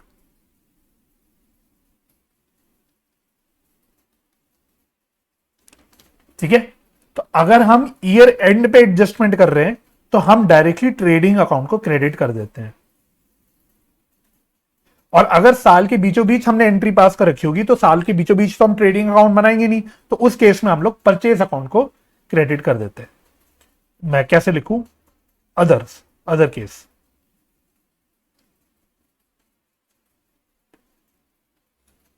ठीक है, तो पहली हमारी ये एंट्री होती है loss by fire account debit to trading account या फिर परचेस अकाउंट। तो साल के अंत में, ईयर एंड होने के बाद हम एडजस्टमेंट कर रहे हैं फाइनल अकाउंट्स बनाने से पहले, तो हम ट्रेडिंग अकाउंट को क्रेडिट कर देते हैं। और अगर हमने साल के बीचों बीच, सपोज बीचों बीच आग लगी थी साल के, और हमने उसी टाइम एडजस्टमेंट एंट्री पास कर ली, भाई एक तो हो सकता है कि नुकसान की एंट्री हमने पास ही नहीं करी पूरे साल, और हम साल खत्म होने के बाद ईयर एंड में फाइनल अकाउंट्स बनाते वक्त अपनी एंट्री पास कर रहे हैं, तो हमारा ट्रेडिंग अकाउंट क्रेडिट हो गया। लेकिन अगर साल के बीचों बीच आग लगी थी और हमने उसी टाइम पे एंट्री पास कर दी अपनी लॉस निकाल के, तो उस केस में हम लोग, क्योंकि ट्रेडिंग अकाउंट हम बना नहीं रहे होंगे ना, तो वहां पे मैं ट्रेडिंग अकाउंट को तो क्रेडिट कर नहीं सकता, तो वहां पे मैं फिर परचेस अकाउंट को क्रेडिट कर देता हूं। बिल्कुल ठीक उसी तरह की कहानी है जो क्लोजिंग स्टॉक की कहानी बताई थी ना मैंने आपको, कि वैसे तो हम एंट्री करते हैं closing stock account debit to trading account, लेकिन अगर क्लोजिंग स्टॉक आपका ट्रायल बैलेंस में आ रहा होता है तो मैंने आपको क्या बताया था, तो उसका मतलब हमने उसको परचेज में से एडजस्ट कर दिया होता है, closing account debit, closing stock account debit to purchase account. तो बिल्कुल सेम कहानी यहां पे मैं बता रहा हूं आपको। ठीक है, अच्छा, सेकेंड एंट्री वही इंश्योरेंस कंपनी वाली। अगर आपका कोई क्लेम है, यहां पे भी तो हो सकता है कि स्टॉक का नुकसान हुआ और उसमें भी इंश्योरेंस हमने करा रखा था, तो क्लेम हमें कुछ मिल गया, तो बिल्कुल सेम वे में यहां पे एंट्री हो जाती है हमारी insurance company account debit PNL account debit to loss by fire, to loss by fire.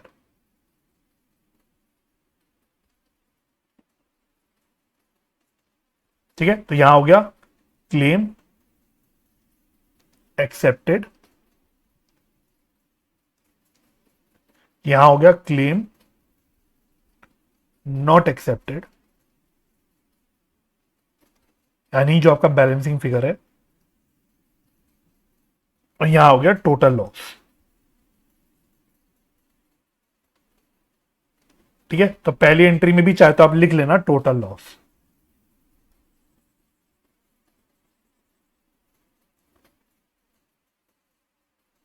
Total loss.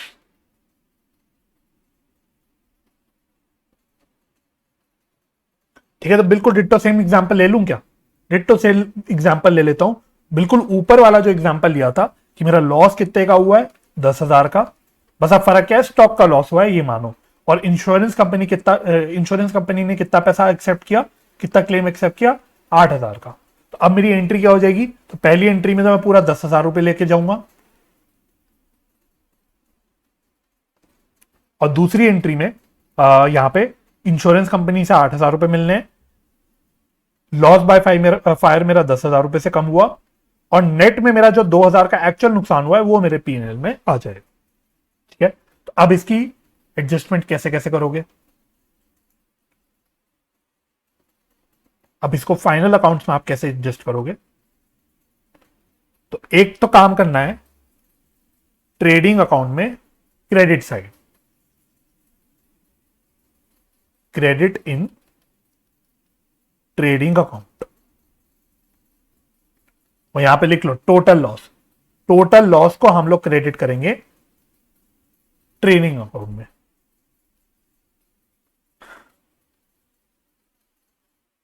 ठीक है, तो मेरे एग्जांपल में कितना टोटल लॉस है, 10,000। यहां पे लिखना डेबिट इन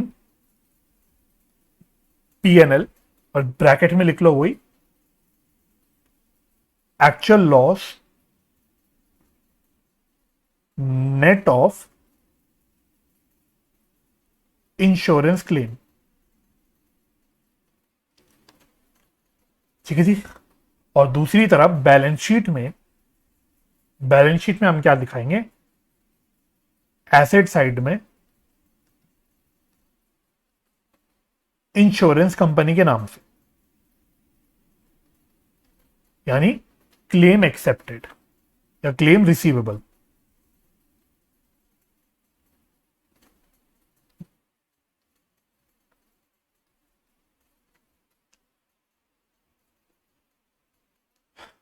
ठीक है, तो ये तो मेरी एडजस्टमेंट हो गई।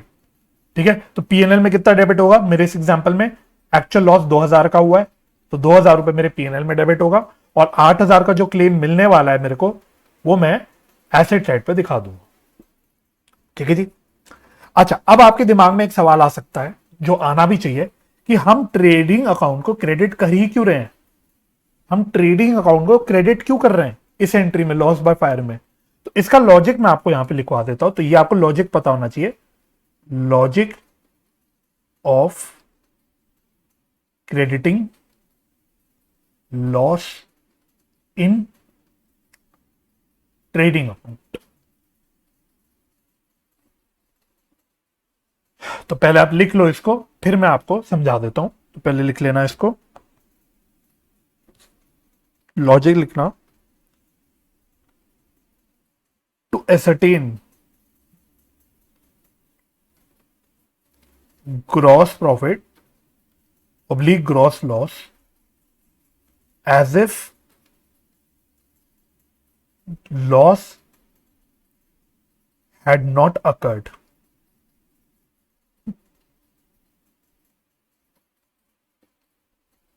To enable better किसको लिखना, to enable better analysis of efficiency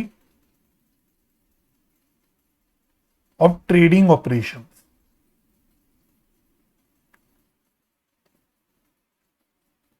तो ये लिख लो, पहले ये लिख लो, और फिर इसको मैं समझाता हूं कि मैंने आपको क्या लिखा है।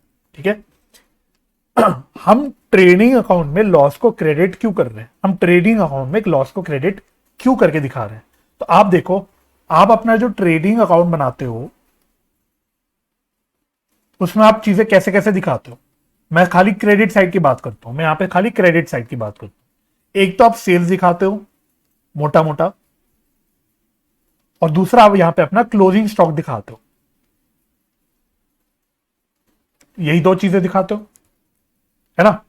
अब अगर मेरे 10,000 के गुड्स का नुकसान हो गया, मेरे गोडाउन में आग लग गई और 10,000 का जो सामान है मेरा जल के खराब हो गया, तो अब नेचुरल सी बात है, जो सामान जल के खराब हो गया वो ना ही बिका होगा, ना ही उसको मैंने बेचा होगा, क्योंकि वो सामान तो खराब हो गया, तो मैंने आगे तो बेचा नहीं होगा, तो वो मेरी सेल्स में इंक्लूड नहीं हो रहा होगा। और क्योंकि मेरा सामान खराब हो चुका है, तो वो ये मेरे क्लोजिंग स्टॉक में भी नहीं आ रहा होगा, क्योंकि ये सामान तो मेरा जल चुका है ना, तो यह मेरे क्लोजिंग स्टॉक में भी नहीं आ रहा होगा। तो अब आप लॉजिकली सोचोगे, जब ये 10,000 का सामान, ये 10,000 का सामान ना ही मेरे सेल्स में रिफ्लेक्ट हो रहा है और ना ही मेरे क्लोजिंग स्टॉक में रिफ्लेक्ट हो रहा है, तो जब मैं यहां पे ग्रॉस प्रॉफिट निकालूंगा तो मेरा ग्रॉस प्रॉफिट कहीं ना कहीं कम हो जाएगा।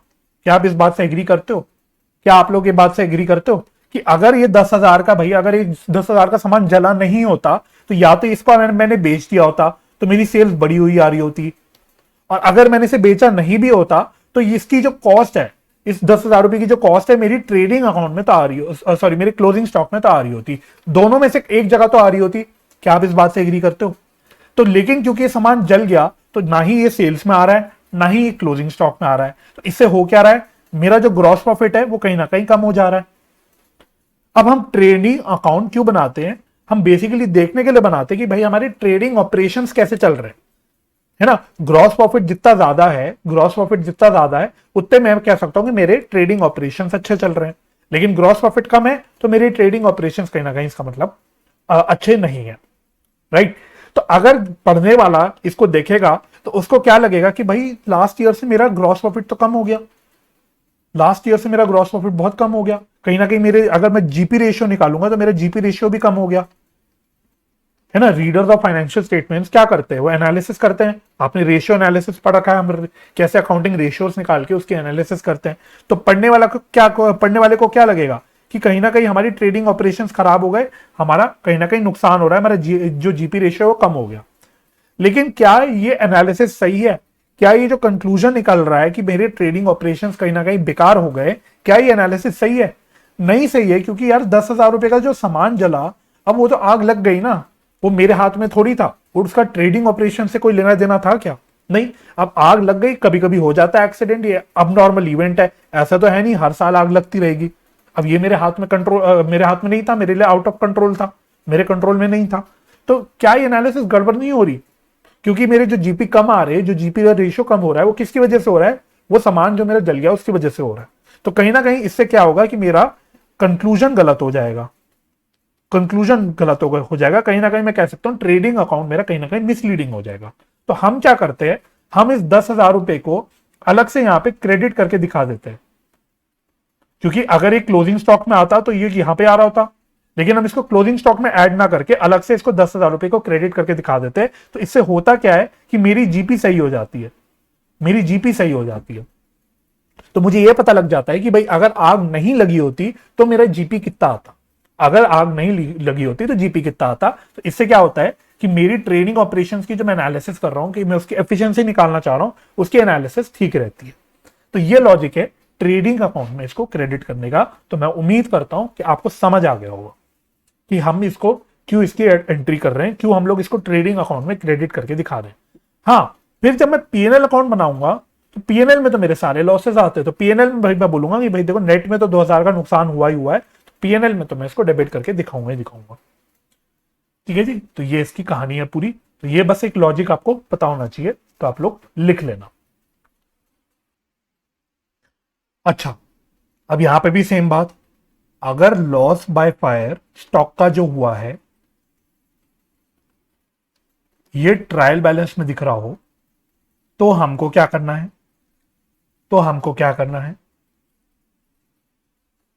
तो लॉस बाय फायर जो स्टॉक का हुआ है उसकी बात कर रहा हूं, वो अगर ट्रायल बैलेंस में नजर आ रहा है, इसका मतलब हमने क्या क्या एंट्री कर रखी है। तो अब आप थोड़ा सा इमेजिन कर सकते होगे, आप पिक्चराइज कर सकते होगे। एक तो हमने ये वाली एंट्री कर रखी होगी, बस इसमें फर्क क्या है कि हमने ट्रेडिंग अकाउंट की जगह परचेज अकाउंट को क्रेडिट किया होगा, क्योंकि मैंने आपको बोला कि अगर साल के बीचों बीच हम रिकॉर्ड करते हैं तो हम ट्रेडिंग अकाउंट तो क्योंकि बना ही नहीं रहे होते, तो हम परचेज अकाउंट में से उसको एडजस्ट करते हैं। तो इसका मतलब मेरे परचेज में से वो ऑलरेडी -4 रखा होगा। तो अब अगर वो मेरे परचेज में से एडजस्टेड है, जैसे क्लोजिंग स्टॉक हम बोलते थे, अगर वो एडजस्टेड है परचेज में से, तो क्या मेरे को क्लोजिंग स्टॉक ट्रेडिंग अकाउंट में क्रेडिट साइड में दिखाना होता था?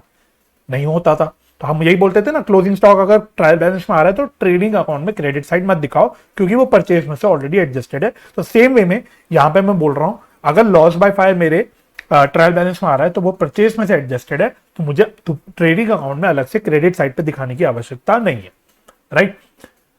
दूसरी बात, मेरी ये वाली एंट्री पास हो रखी होगी, बस फर्क क्या है कि पीएनएल अकाउंट मैंने डेबिट नहीं कर रखा होगा। यहां तो मैं ईयर एंड में एडजस्टमेंट कर रहा हूं, तो मैं डायरेक्टली नेट लॉस को 2,000 का जो नेट नुकसान हुआ है वो मैं पीएनएल में यही एंट्री में ही डेबिट कर रहा हूं। लेकिन क्योंकि साल के बीचों बीच अगर कहीं ना कहीं मैंने ये एंट्री पास कर रखी होगी, तो ये वाला मैंने पीएनएल नहीं दिखा रखा होगा, मैंने इसको सिर्फ 8,000 रुपए से लॉस बाय फायर को कम कर रखा होगा।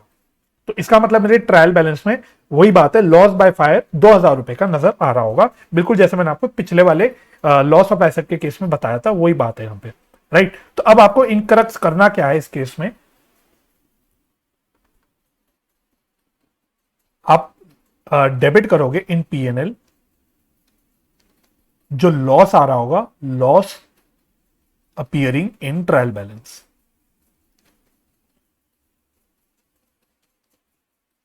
ठीक है, और साथ ही साथ अगर इंश्योरेंस क्लेम भी होगा तो इंश्योरेंस क्लेम का या इंश्योरेंस कंपनी का आपको एक बैलेंस भी नजर आ रहा होगा ट्रायल बैलेंस में, तो वो आप क्या करोगे, आप उसको बैलेंस शीट में एसेट साइड दिखा दोगे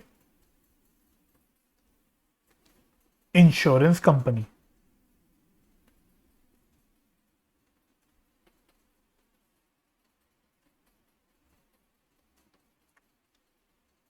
ठीक है, अपीयरिंग इन ट्रायल बैलेंस, ये भी आपका ट्रायल बैलेंस में नजर आ रहा होगा। ठीक है, लेकिन मुझे लगता नहीं ऐसा कभी होगा कि लॉस के केस में आपको ट्रायल बैलेंस में कुछ देगा। मैं तो बस आपको सारा कवर करने के लिए बता रहा हूं कि अगर हुआ तो क्या करना है। वैसा होगा नहीं ऐसा, लॉस बाय फायर का मेरे को लगता है अगर कोई एडजस्टमेंट होगा तो नीचे एडजस्टमेंट में बताएगा, तो आपको तो ऊपर वाली कहानी पूरी करनी पड़ेगी। ठीक है, तो ये आपका लॉस बाय फायर वाला एडजस्टमेंट खत्म। तो मैं उम्मीद करता हूं ये आपको समझ आ गया होगा, एक बार आप इसको रिवाइज जरूर कर लेना। 13th एडजस्टमेंट पे आ जाना आप लोग, तो उसकी हेडिंग डालना goods withdrawn for personal use. Goods withdrawn for personal use, तो goods withdrawn for personal use क्या होती है? बाय नेचर ये ड्रॉइंग्स होती है। तो by nature this is drawings. तो कोई भी ओनर अगर अपने पर्सनल यूज के लिए गुड्स को ले जाता है, घर ले जाता है, तो उसको हम लोग ड्रॉइंग्स ही बोलते हैं। तो इस केस में हम एंट्री क्या पास करते हैं? ड्रॉइंग्स की क्या एंट्री होती है? ये एंट्री वैसे आप बचपन में भी सीख चुके हो, drawings account debit to purchase account. ये एंट्री होती है goods withdrawn for personal use की। कभी कभी अगर आप लोग ये एंट्री ईयर एंड में फाइनल अकाउंट्स बनाते वक्त कर रहे हो, तो आप इसमें ट्रेडिंग अकाउंट को भी क्रेडिट कर सकते हो। आपकी श्रद्धा है, आपकी श्रद्धा है, दोनों भी ठीक है। आप परचेस को भी क्रेडिट कर सकते हो, आप ट्रेडिंग अकाउंट को भी क्रेडिट कर सकते हो, आपकी ऊपर है। ठीक है, अच्छा, तो अब बताओ इसकी दो एडजस्टमेंट्स क्या होंगी। एक तो आप देखो, अगर आप परचेज अकाउंट को क्रेडिट कर रहे हो तो आपकी ट्रेडिंग अकाउंट में परचेज कम होगा।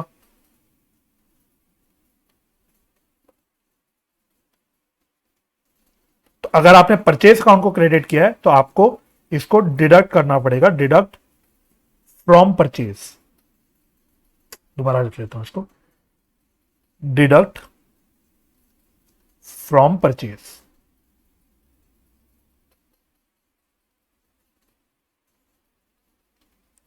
और अगर आपने ये इस एंट्री में ट्रेडिंग अकाउंट को क्रेडिट किया है तो आप क्या करोगे?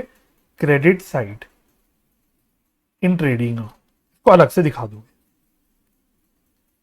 ठीक है, तो मैं पर्सनली रिकमेंड करूंगा कि इस केस में आप ये वाला करना, आप ये वाला करना।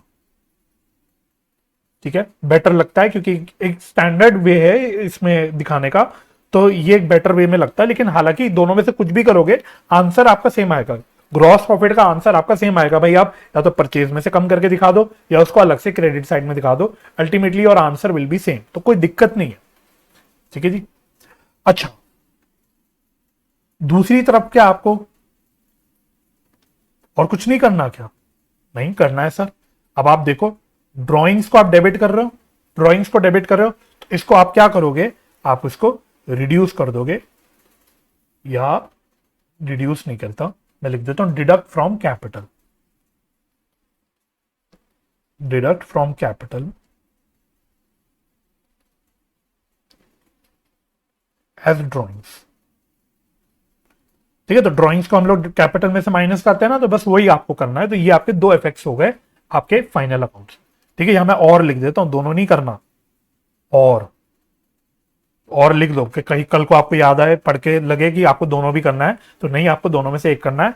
या तो आप ट्रेडिंग अकाउंट में परचेज में से कम करके दिखा दो, या अलग से क्रेडिट साइड पे ट्रेडिंग अकाउंट में ही दिखा दो, और दूसरी तरफ आपको बैलेंस शीट में कैपिटल में से कम करना है एज ड्रॉइंग्स। ठीक है जी, अच्छा अच्छा, अब यहां पे ट्रायल बैलेंस में कुछ नजर आने का मतलब नहीं बनता कि भाई ट्रायल बैलेंस में गिवन हो, तो क्योंकि ट्रायल बैलेंस में वो आपको अलग से देगा नहीं, है ना। अगर हमने इसकी अकाउंटिंग एंट्री ऑलरेडी पास कर रखी है तो हमने बेसिकली क्या कर रखा होगा, हमने ड्राइंग्स को डेबिट कर रखा होगा, परचेज को क्रेडिट कर रखा होगा। तो जो आपकी ट्रायल बैलेंस में ड्राइंग्स आ रही होगी उसमें ये जो विड्रॉल ऑफ गुड्स है वो ऑलरेडी इंक्लूडेड होगा, और परचेज जो है आपका ऑलरेडी कम हो रखा होगा, तो वो आपको कुछ एक्स्ट्रा काम नहीं करना। आप अपना नॉर्मली जो ड्राइंग्स है उसको कैपिटल में से कम कर दोगे, और परचेज को अपना नॉर्मली जो भी नेट फिगर आ रही होगी वो अपना ट्रेडिंग अकाउंट में ले लोगे। क्योंकि goods withdrawn for personal use का कोई अलग अकाउंट नहीं खुलता, तो वो आपको अलग से कभी ट्रायल बैलेंस में दिखेगा ही नहीं, मैं ये बोलना चाह रहा हूं, है ना। Goods withdrawn for personal use का कोई, क्योंकि देखो अकाउंट तो हम खोल नहीं रहे, हम इसको डायरेक्टली ड्रॉइंग्स में डाल रहे हैं, तो उसका कोई आपको अलग दिखेगा नहीं, अलग से आपको ऐसा कुछ दिखेगा नहीं। नॉर्मल आपकी ड्रॉइंग्स आ रही होगी, नॉर्मल आपके परचेज आ रहे होंगे, तो जो आप उसकी ट्रायल बैलेंस वाली एडजस्टमेंट करते हो तो वो तो आपको करनी है, लेकिन आपको कोई इसके अलग से कुछ दिखेगा नहीं ट्रायल बैलेंस में, ठीक है। तो वो इररेलेवेंट हो गया, इसलिए मैं यहाँ पे वो लिखवा नहीं रहा, राइट। चलो अब हम अपने अगले एडजस्टमेंट की ओर बढ़ते हैं। अब आप अपने 14th एडजस्टमेंट में आना, बस अब आखिरी हिसाब से ले रहा है, हमारी सारी एडजस्टमेंट अब खत्म होने वाली है, फटाफट से इसको कर लेते हैं। Goods distributed as free samples, है ना। Goods distributed as free samples मतलब हमने कुछ थोड़ा थोड़ा सैंपल्स के फॉर्म पे गुड्स अपने डिस्ट्रीब्यूट करे। तो कोई भी बिजनेस अपने गुड्स फ्री सैंपल्स के तौर पे क्यों डिस्ट्रीब्यूट करता है? अपनी सेल्स प्रमोशन के लिए। आपने कभी देखा होगा, अब पता नहीं, अब आजकल तो नहीं होता, लेकिन पहले कई बार होता था, जो मैगजीन्स आती थी उसमें कुछ शैम्पूज के छोटे छोटे सैशे आ जाते थे। कई बार ऐसा होता था, शैम्पू के या किसी भी और इस प्रकार के डिटर्जेंट के कुछ छोटे छोटे सैशे आ जाते थे, ठीक है। तो वो क्या होता है, वो क्यूब दे रहा है। अगर मेरे पास सपोज हेड एंड शोल्डर्स का सैशे आ रहा है किसी मैगजीन में चिपक के, फ्री ऑफ कॉस्ट, कोई अब हेड एंड शोल्डर मुझसे पैसे तो ले नहीं रहा, वो तो मैगजीन के साथ चिपक के आ रहा है, तो वो हेड एंड शोल्डर्स क्यों दे रहा है, क्यों कंपनी दे रही है मेरे को? ताकि मैं उसको यूज करूं और मैं उससे इंप्रेस हो जाऊं कि भाई ये तो बहुत अच्छा शैम्पू है, और जाके फिर मैं मार्केट से फिर शैम्पू की पूरी बॉटल खरीदूं, है ना। तो वो अपना सेल्स प्रमोट करने के लिए कंपनी अपने गुड्स को फ्री सैंपल के तौर पे बांटती है, राइट। तो अब इसकी एंट्री क्या होती है? Goods distributed as free samples, इसकी एंट्री क्या होती है? तो फर्स्ट इसकी एंट्री लिखना, इसकी एंट्री लिखना, तो इसकी एंट्री सेम उसी तरह की होती है। तो मैंने बोला सेल्स प्रमोशन के लिए हम ये एंट्री कर रहे हैं, ये हम डिस्ट्रीब्यूशन कर रहे हैं, तो सेल्स प्रमोशन अकाउंट डेबिट, और टू सेम वे में परचेज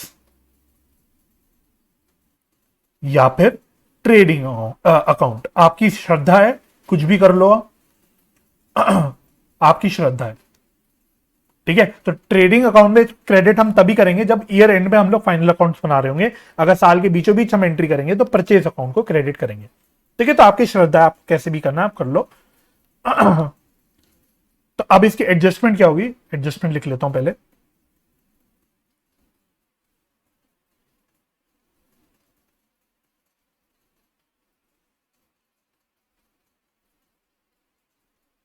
तो एक तो भाई देखो, सेल्स प्रमोशन एक खर्चा है, मैं लिख देता हूं दिस इज एन एक्सपेंस, ये एक एक्सपेंस है। एडवर्टाइजिंग का खर्चा एक प्रकार से आप ऐसे समझ लो, ये एक एक्सपेंस है। तो एक्सपेंस को हम क्या करते हैं? पीएनएल में डेबिट करते हैं, तो हम डेबिट कर देंगे पीएनएल में, ठीक है। अच्छा, दूसरी तरफ ट्रेडिंग अकाउंट आ रहा है, तो वही बिल्कुल जैसे पिछली एडजस्टमेंट में करा। अगर आपने परचेज अकाउंट में से माइनस कर रखा है, परचेज अकाउंट को क्रेडिट कर रखा है, तो आप डिडक्ट कर दोगे फ्रॉम परचेज,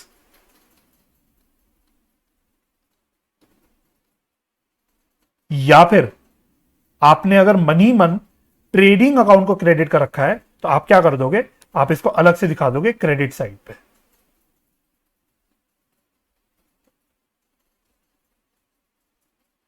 ठीक है। और यहां पे भी मेरी एडवाइस क्या रहेगी कि आप कौन सा वाला ऑल्टरनेटिव यूज करो, ये वाला,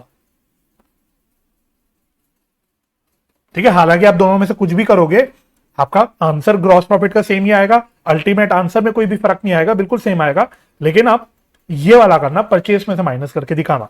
तो चाहे goods withdrawn for personal use हो, चाहे goods distributed as free samples हो, दोनों भी केस में आप परचेस में से ही माइनस करके दिखाना। ये मेरी एडवाइस रहेगी आप लोगों को, ठीक है। अच्छा, अब यहां पे भी सेम बात है, मैं यहां पे अलग से दिखा नहीं रहा, क्योंकि goods distributed as free samples का आपका वैसे अकाउंट अलग से टेक्निकली खुलता नहीं है, वो सेल्स प्रमोशन में दिखा दिया जाता है। तो अगर वो होगा तो आपके सेल्स प्रमोशन का जो खर्चा आ रहा होगा वो ऑलरेडी अलग से trading account, sorry trial balance में आ रहा होगा, तो आपको कुछ ऐसे अलग से दिया नहीं होगा, तो उसकी मैं डिस्कशन यहां पे नहीं कर रहा, ठीक है। उसकी मैं डिस्कशन यहां पे नहीं कर रहा, क्योंकि वो ऑलरेडी आपका जो भी टोटल खर्चा होगा सेल्स प्रमोशन का, कुछ और भी हमने साल में खर्चा किया होगा, तो उसी में ऐड होकर टोटल फिगर आ रही होगी, तो उसको तो आप नॉर्मली जैसे करते हो वही करना है, तो उसके लिए आपको कोई अलग दिमाग मारने की आवश्यकता नहीं है, ठीक है। तो बेसिकली आपका यही एक एडजस्टमेंट हो गया। नेक्स्ट एडजस्टमेंट आपके 15th adjustment, sales of goods on approval basis, और जिसकी अप्रूवल अभी पेंडिंग हो।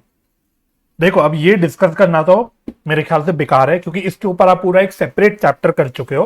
तो मैं ब्रैकेट में लिख लेता हूं, link with sale of goods on approval basis chapter. तो इसके ऊपर तो आप पूरा एक चैप्टर सेपरेट कर चुके हो,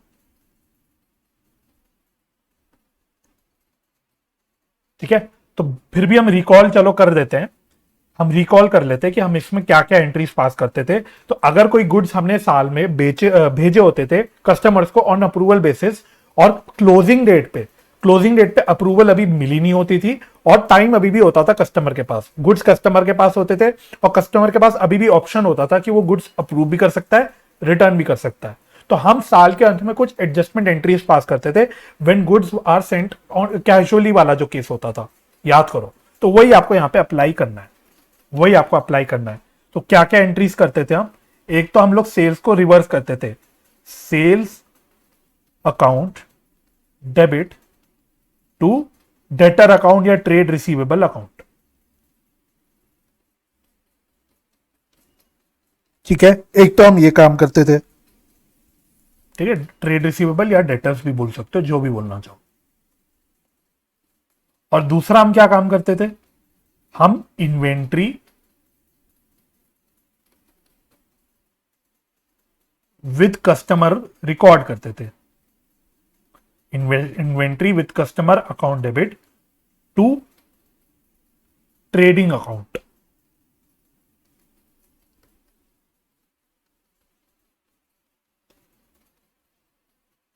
ठीक है। तो ये एंट्री होती थी, मैं उम्मीद करता हूं आपको याद होगा, और आपको ये भी याद होगा ये कॉस्ट पे होता था, कॉस्ट या market value which ever is lower, याद होगा। मैं उम्मीद कर रहा हूं आपको कि ये सारी चीजें याद होंगी। तो बस अब इसको मेरे को ये बताना है कि हमें अपने फाइनल अकाउंट्स में इसकी क्या एडजस्टमेंट करनी है। तो एक तो देखो, ट्रेडिंग अकाउंट में क्रेडिट हो रहा है, तो ट्रेडिंग अकाउंट में क्रेडिट करोगे cost of inventory with customer,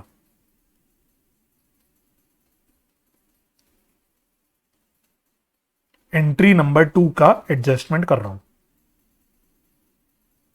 ठीक है। तो देखो ट्रेडिंग अकाउंट में क्रेडिट हो रहा है, तो इसको हम लोग ट्रेडिंग अकाउंट में कोरिस्पॉन्डिंगली क्रेडिट साइड पे दिखाएंगे। अब बैलेंस शीट में क्या होगा? बैलेंस शीट में दो चीजें होंगी, एक तो आप दिखाओगे inventory with customer on asset side, ये भी कहां से लेके आ रहा हूं मैं? एंट्री नंबर 2 से, ठीक है। तो जो एंट्री नंबर 2 में जो हम इन्वेंट्री विद कस्टमर डेबिट कर रहे थे, उसको हम एसेट साइड में बैलेंस शीट में दिखा देंगे। और साथ ही साथ अच्छा, ट्रेडिंग अकाउंट में दो चीजें होंगी ना, ट्रेडिंग अकाउंट में एक चीज और होगी, ट्रेडिंग अकाउंट में एक चीज और होगी, तो मैं यहीं पे लिख देता हूं। ट्रेडिंग अकाउंट में सेल्स में से माइनस होगा, reduce from sales, entry number 2, entry number 1 sorry, ठीक है। एंट्री नंबर 1 में देखो सेल्स को हम लोग डेबिट कर रहे हैं, तो ट्रेडिंग अकाउंट में दो चीजें करेंगे हम, एक तो क्रेडिट साइड में कॉस्ट ऑफ इन्वेंट्री दिखाएंगे, और साथ ही साथ सेल्स में से जो सेल्स है वो माइनस करके दिखाएंगे, ठीक है जी।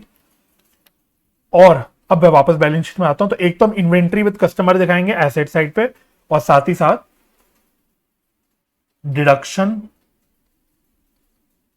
From debtors on asset side, ये एंट्री नंबर 1 का इफेक्ट लिया मैंने, ठीक है। तो आपको कुछ नहीं करना, जो एंट्रीज आपने सीख रखी है इसका इफेक्ट देखना कहां कहां आएगा, ठीक है। तो अगर मैं एंट्री नंबर 1 की बात करूं, तो एंट्री नंबर 1 में क्या हो रहा है? एक तो सेल्स डेबिट हो रहा है, तो सेल्स यानी आपको कम करनी है, तो ट्रेडिंग अकाउंट में जहां बाय सेल्स लिखते हो वहां पे आप सेल्स कम कर दोगे। दूसरी तरफ ट्रेड रिसीवेबल्स या डेटर्स मेरे कम हो रहे हैं, तो डेटर्स कहां आते हैं? मेरे बैलेंस शीट में एसेट में आते हैं, तो बस एसेट में जो आप डेटर्स लोगे उसमें से आप इस फिगर को माइनस करके नेट वाली डेटर्स को लेके जाओगे बैलेंस शीट में। और सेकेंड एंट्री में क्या हो रहा है? एक तो इन्वेंट्री विद कस्टमर डेबिट हो रहा है, तो ये क्या है? एक एसेट है, तो जैसे क्लोजिंग स्टॉक हम लोग अपने बैलेंस शीट के एसेट साइड पे दिखाते हैं, वैसे इसको भी हम लोग अपनी बैलेंस शीट के एसेट साइड में दिखा देंगे।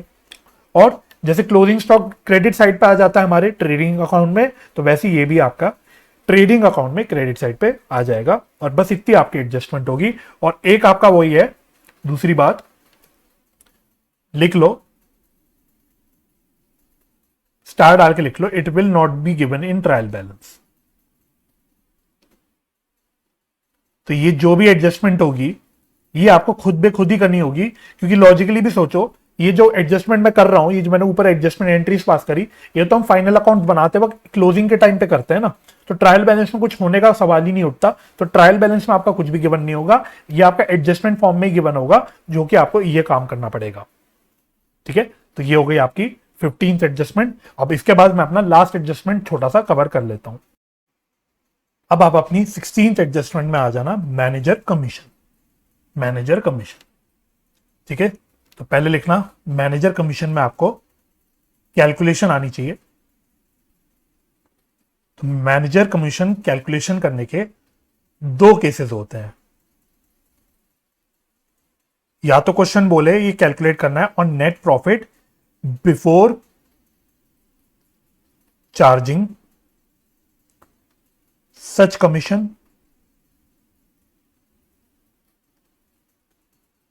या तो हो सकता है वो बोले कि कैलकुलेट करना है हमें on net profit after charging such commission.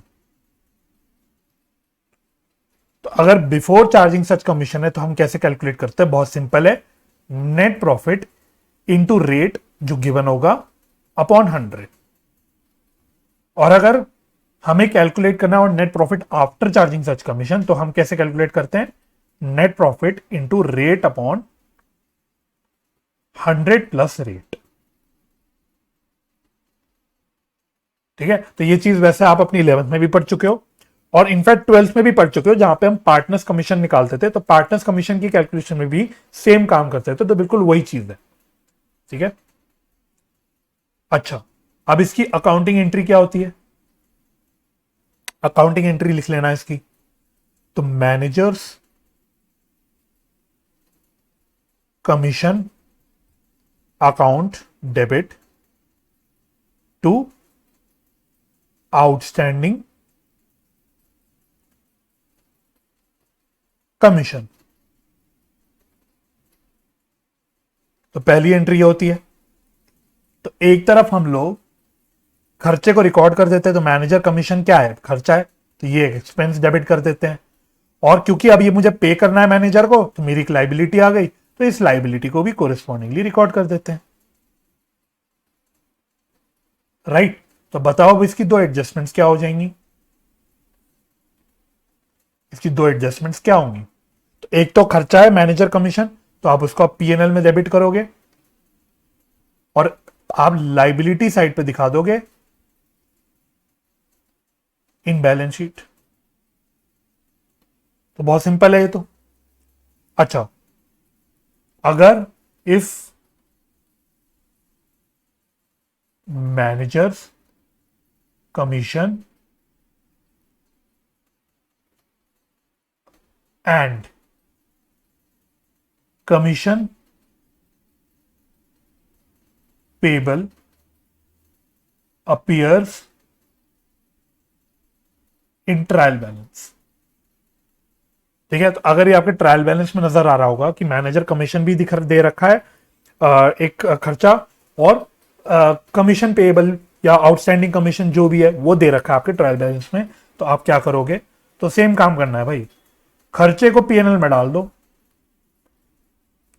Debit in PNL, expense given in trial balance. जो खर्चा आपके ट्रायल बैलेंस में गिवन है उसको आप पीएनएल में डाल दो, और liability side of balance sheet, इसमें आप क्या दिखा दोगे, outstanding commission given in trial balance. अगर दिया हुआ है तो, अगर नहीं दिया हुआ तो छोड़ दो, अगर दिया हुआ है तो लाइबिलिटी साइड पे आप इसको दिखा दोगे। ठीक है, तो बस ये आपकी 16 एडजस्टमेंट्स हो गई। तो 2 लेक्चर डिवोट करने पड़े इन 16 एडजस्टमेंट्स को कवर करने के लिए, लेकिन जरूरी होता है कि हम सारे एडजस्टमेंट्स का क्रक समझे और उसको इनडेप्थ बदली एनालिसिस कर पाए कि क्या एडजस्टमेंट क्यों हो रही है, तभी हम एडजस्टमेंट्स को एक्चुअली में अप्लाई कर पाते हैं अपने सवाल में। नहीं तो क्या होता है कि हमें रटा रटा ऐसा लगता है कि रट के हमें चीजें करनी पड़ रही है। तो मैंने पूरी कोशिश की, सारी एडजस्टमेंट्स की मैंने आपको जर्नल एंट्री भी लिखवाई ताकि आप रिलेट कर पाओ कि हम जो उसकी इफेक्ट ले रहे हैं अपने फाइनल अकाउंट्स में वो क्यों ले रहे हैं। ठीक है जी, चलिए एक सवाल कर लेते हैं अपनी स्टडी मटेरियल का। Illustration number 7, illustration number 7, page number क्या है? पेज नंबर है 7.33, 7.33। चलो पढ़ते हैं, बड़ा सिंपल सा सवाल है, इसको थोड़ा मैं जूम कर देता हूं। तो कह रहा है balance sheet of Thapar on 1st of April 2019 was as follows। तो आपको कोई थापड़ व्यक्ति है, उसका बैलेंस शीट दे रखा है, कौन सी डेट का? 1 अप्रैल 2019 का। तो बैलेंस शीट पे नजर मार लो एक बार। तो लाइबिलिटी में ट्रेड पेबल्स हैं, एक्सपेंसेस पेबल है और कैपिटल है। ठीक है, तो 1 अप्रैल 2019 की आपको लाइबिलिटीज दे रखी हैं और सिमिलरली फिर आपको बैलेंस शीट में एसेट भी दे रखे हैं, plant and machinery, furniture and fixture, trade receivables, cash at bank और इन्वेंट्रीज। ठीक है, फिर कहते हैं ड्यूरिंग 1920, ड्यूरिंग 2019-20 यानी 1 अप्रैल 2019 से लेके 31 मार्च 2020 का हमारा ईयर चल रहा है। His profit and loss account revealed a net profit of 18,30,000। तो हमारा नेट प्रॉफिट कितना आया? 18,30,000। This was after allowing for the following. तो ये नेट प्रॉफिट हमने कुछ एडजस्टमेंट्स करने के बाद निकाला, जैसे कि एक तो rent receive from property let out, तो एक इनकम हमने ले ली। ठीक है, depreciation on plant and machinery at the rate of 10%, on furniture and fixture, sorry plant and machinery at the rate of 10% and furniture and fixture eight the rate of 5%। तो दोनों जो हमारे फिक्स्ड एसेट दे रखे हैं, plant and machinery और furniture and fixture, इस पे हमने डेप्रिसिएशन भी चार्ज किया। ठीक है, और फिर a provision for doubtful debt at the rate of 5% of the trade receivables as at 31 March 2020, है ना, यानी ये इस ट्रेड रिसीवेबल्स पे हमने प्रोविजन फॉर डाउटफुल डेट्स भी चार्ज करा। बट अब आगे देखना, तो ये तो देखो ये तीनों चीजें उसने बोली कि हमने इन सारी चीजें कर ली, तो ये तो हमने ऑलरेडी कर लिया, आपको कुछ करने की जरूरत नहीं है। But while preparing the profit and loss account, he had forgotten to provide for outstanding expenses totaling 1,80,000 and prepaid insurance to the extent of 20,000। तो क्या कह रहा है आपसे कि हमने प्रॉफिट एंड लॉस अकाउंट में सब सही सही कर लिया, लेकिन 2 चीजें करना भूल गए। एक तो हम आउटस्टैंडिंग एक्सपेंस को ट्रीट करना भूल गए और एक प्रीपेड इंश्योरेंस को ट्रीट करना भूल गए। इसका मतलब क्या हुआ कि क्या जो आपको ये जो नेट प्रॉफिट दिया हुआ है 18,30,000 का, क्या ये प्रॉफिट सही है? Is this profit correct? Correct नहीं है, ये गलत है। क्यों? क्योंकि इसमें हमने 2 इंपॉर्टेंट एडजस्टमेंट, एक आउटस्टैंडिंग एक्सपेंस की और एक प्रीपेड एक्सपेंस की, इसकी एडजस्टमेंट हमने करी नहीं, यानी जो प्रॉफिट एंड लॉस अकाउंट में हमारा 18,30,000 का नेट प्रॉफिट आ रहा है वो कहीं ना कहीं गलत है। ठीक है, अच्छा इसके अलावा कहता है his current assets and liabilities on 31 March 2020 were so and so. तो देखो ये तो आपको 1 अप्रैल 2019 की इंफॉर्मेशन दे रखी थी, यानी ओपनिंग। ठीक है, ये बेसिकली आपकी ओपनिंग बैलेंस शीट है। और यहां पे आपको फिर क्लोजिंग 31 मार्च 2020 की कुछ क्लोजिंग बैलेंसेस दे रखे हैं, जैसे इन्वेंट्रीज के, ट्रेड रिसीवेबल्स के, कैश एट बैंक के और ट्रेड पेबल्स के। ठीक है, तो यानी कि जो इसने प्रोविजन फॉर डाउटफुल डेट बोला था 5% on trade receivables as at 31 March 2020, तो मैंने जल्दी जल्दी में इसको बोल दिया था इस पे निकालने के लिए, बट ये इस पे नहीं निकलेगा, ये किस पे निकलेगा? क्लोजिंग ट्रेड रिसीवेबल्स जो है मेरे उस पे निकलेगा, यानी इस वाली फिगर पे निकलेगा। ठीक है, इसके अलावा और एक और चीज बोल रखी है, during the year he withdrew ₹6 lakh for domestic use. तो ये आपको ड्रॉइंग्स की इंफॉर्मेशन दे रखी है। कहता है draw of his balance sheet at the end of the year. तो बेसिकली आपको सिर्फ बैलेंस शीट बनानी है, लेकिन बैलेंस शीट बनाने के लिए आपको सही नेट प्रॉफिट चाहिए। बैलेंस शीट बनाने के लिए सही नेट प्रॉफिट चाहिए। नेट प्रॉफिट दिया तो है सवाल ने, लेकिन वो गलत है। क्यों? क्योंकि हमने 2 एडजस्टमेंट्स करी नहीं उसमें, एक आउटस्टैंडिंग एक्सपेंस की और एक प्रीपेड एक्सपेंस की। इसलिए हमें पहले क्या करना पड़ेगा, सही नेट प्रॉफिट कैलकुलेट करना पड़ेगा, उसके बाद ही हम लोग बैलेंस शीट बना पाएंगे।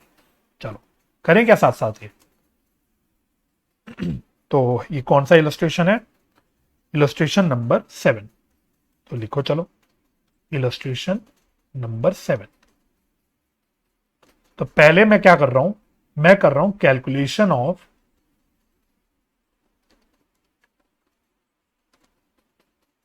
Correct net profit.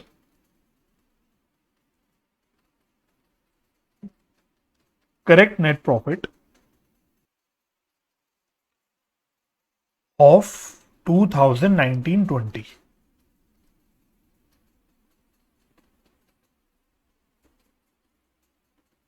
ये लिखो नेट प्रॉफिट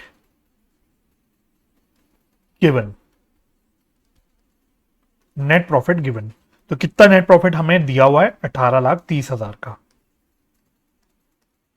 ओके, अब एक हमने आउटस्टैंडिंग एक्सपेंस को ट्रीट नहीं करा, 1,80,000 के आउटस्टैंडिंग एक्सपेंस को ट्रीट नहीं करा। तो आउटस्टैंडिंग एक्सपेंस का हमने क्या सीख रखा है, एडजस्टमेंट, कॉन्सेप्ट और एडजस्टमेंट दोनों सीख रखा है। आउटस्टैंडिंग एक्सपेंस वो एक्सपेंस हुए जो है करेंट ईयर के, लेकिन अभी हमने पे नहीं करे। तो हम क्या करते थे उसको, हम अपने पीएनएल में जो रेलिवेंट खर्चा होता था उसमें ऐड कर देते थे। ठीक है, तो यानी क्योंकि वो करेंट ईयर का खर्चा है तो वो मुझे ऐड करना होता था। तो जब मैं करेंट ईयर का एक्सपेंस बढ़ा दूंगा, तो बेसिकली मुझे अपने एक्सपेंस बढ़ाने हैं, मुझे आउटस्टैंडिंग एक्सपेंस बढ़ाना है। तो जब मैं अपने एक्सपेंस बढ़ा दूंगा, तो एक्सपेंस बढ़ाने से मेरे क्या होगा, प्रॉफिट कम हो जाएंगे। एक आउटस्टैंडिंग खर्चा, जब मैं अपना खर्चा बढ़ा रहा हूं तो मेरे उससे क्या होगा, प्रॉफिट कम हो जाएंगे। तो लेस लिख देता हूं, less outstanding expense, outstanding expense कितना है, 1,80,000। ठीक है, एड एड अब एक आपको प्रीपेड इंश्योरेंस की इंफॉर्मेशन दे रखी है, कितने रुपए की है, 20,000 की। 20,000 का एक प्रीपेड इंश्योरेंस की इंफॉर्मेशन दे रखी है। तो प्रीपेड एक्सपेंस का हमने क्या एडजस्टमेंट सीख रखा है कि प्रीपेड एक्सपेंस हमारे जो भी रेलिवेंट खर्चे होते हैं उसमें से कम हो जाते हैं, है ना। प्रीपेड एक्सपेंस से हमारा रेलिवेंट खर्चा कम हो जाता है। जब मेरा खर्चा कम होगा तो मेरा प्रॉफिट बढ़ेगा कि कम होगा, ऑब्वियसली बढ़ेगा। जब मेरा एक्सपेंस कम हो रहा है, जब मैं एक्सपेंस कम कर रहा हूं तो मेरा प्रॉफिट बढ़ जाएगा, है ना। एक्सपेंस बढ़ रहा है तो प्रॉफिट कम हो जाएगा, एक्सपेंस कम हो रहा है तो प्रॉफिट बढ़ जाएगा, राइट। तो अब मैं प्रीपेड एक्सपेंस की एडजस्टमेंट ले रहा हूं, तो प्रीपेड इंश्योरेंस, तो क्योंकि एक प्रीपेड इंश्योरेंस से मेरा इंश्योरेंस का जो खर्चा है वो कम हो जाएगा, तो मेरे प्रॉफिट्स बढ़ जाने चाहिए। तो कितने रुपए से बढ़ जाएगा, 20,000 से। तो अब बताओ मेरा ये करने के बाद करेक्ट नेट प्रॉफिट क्या आएगा, करेक्ट नेट प्रॉफिट क्या आएगा। तो बेसिकली 18,30 में से 1,60 माइनस करना है, तो ये आ रहा है कितना, 16,70,000।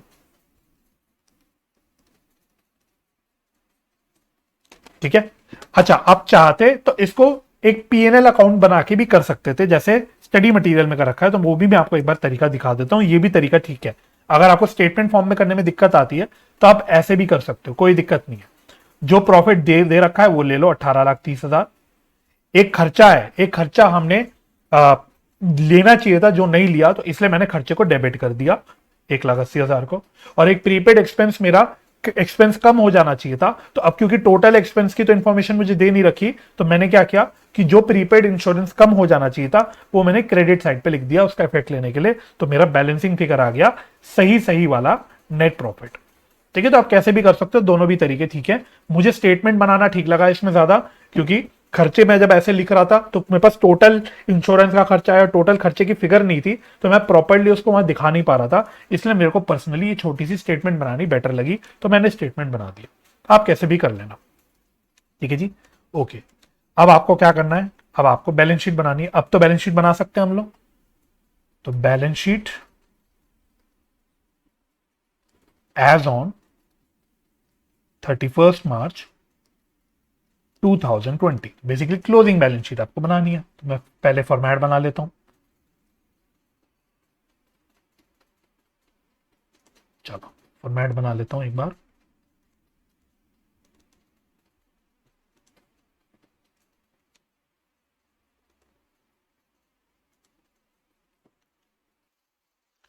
चलो जी, तो मैंने एक बैलेंस शीट का छोटा सा फॉर्मेट बना दिया, तो आप लोग भी मेरे साथ साथ करना।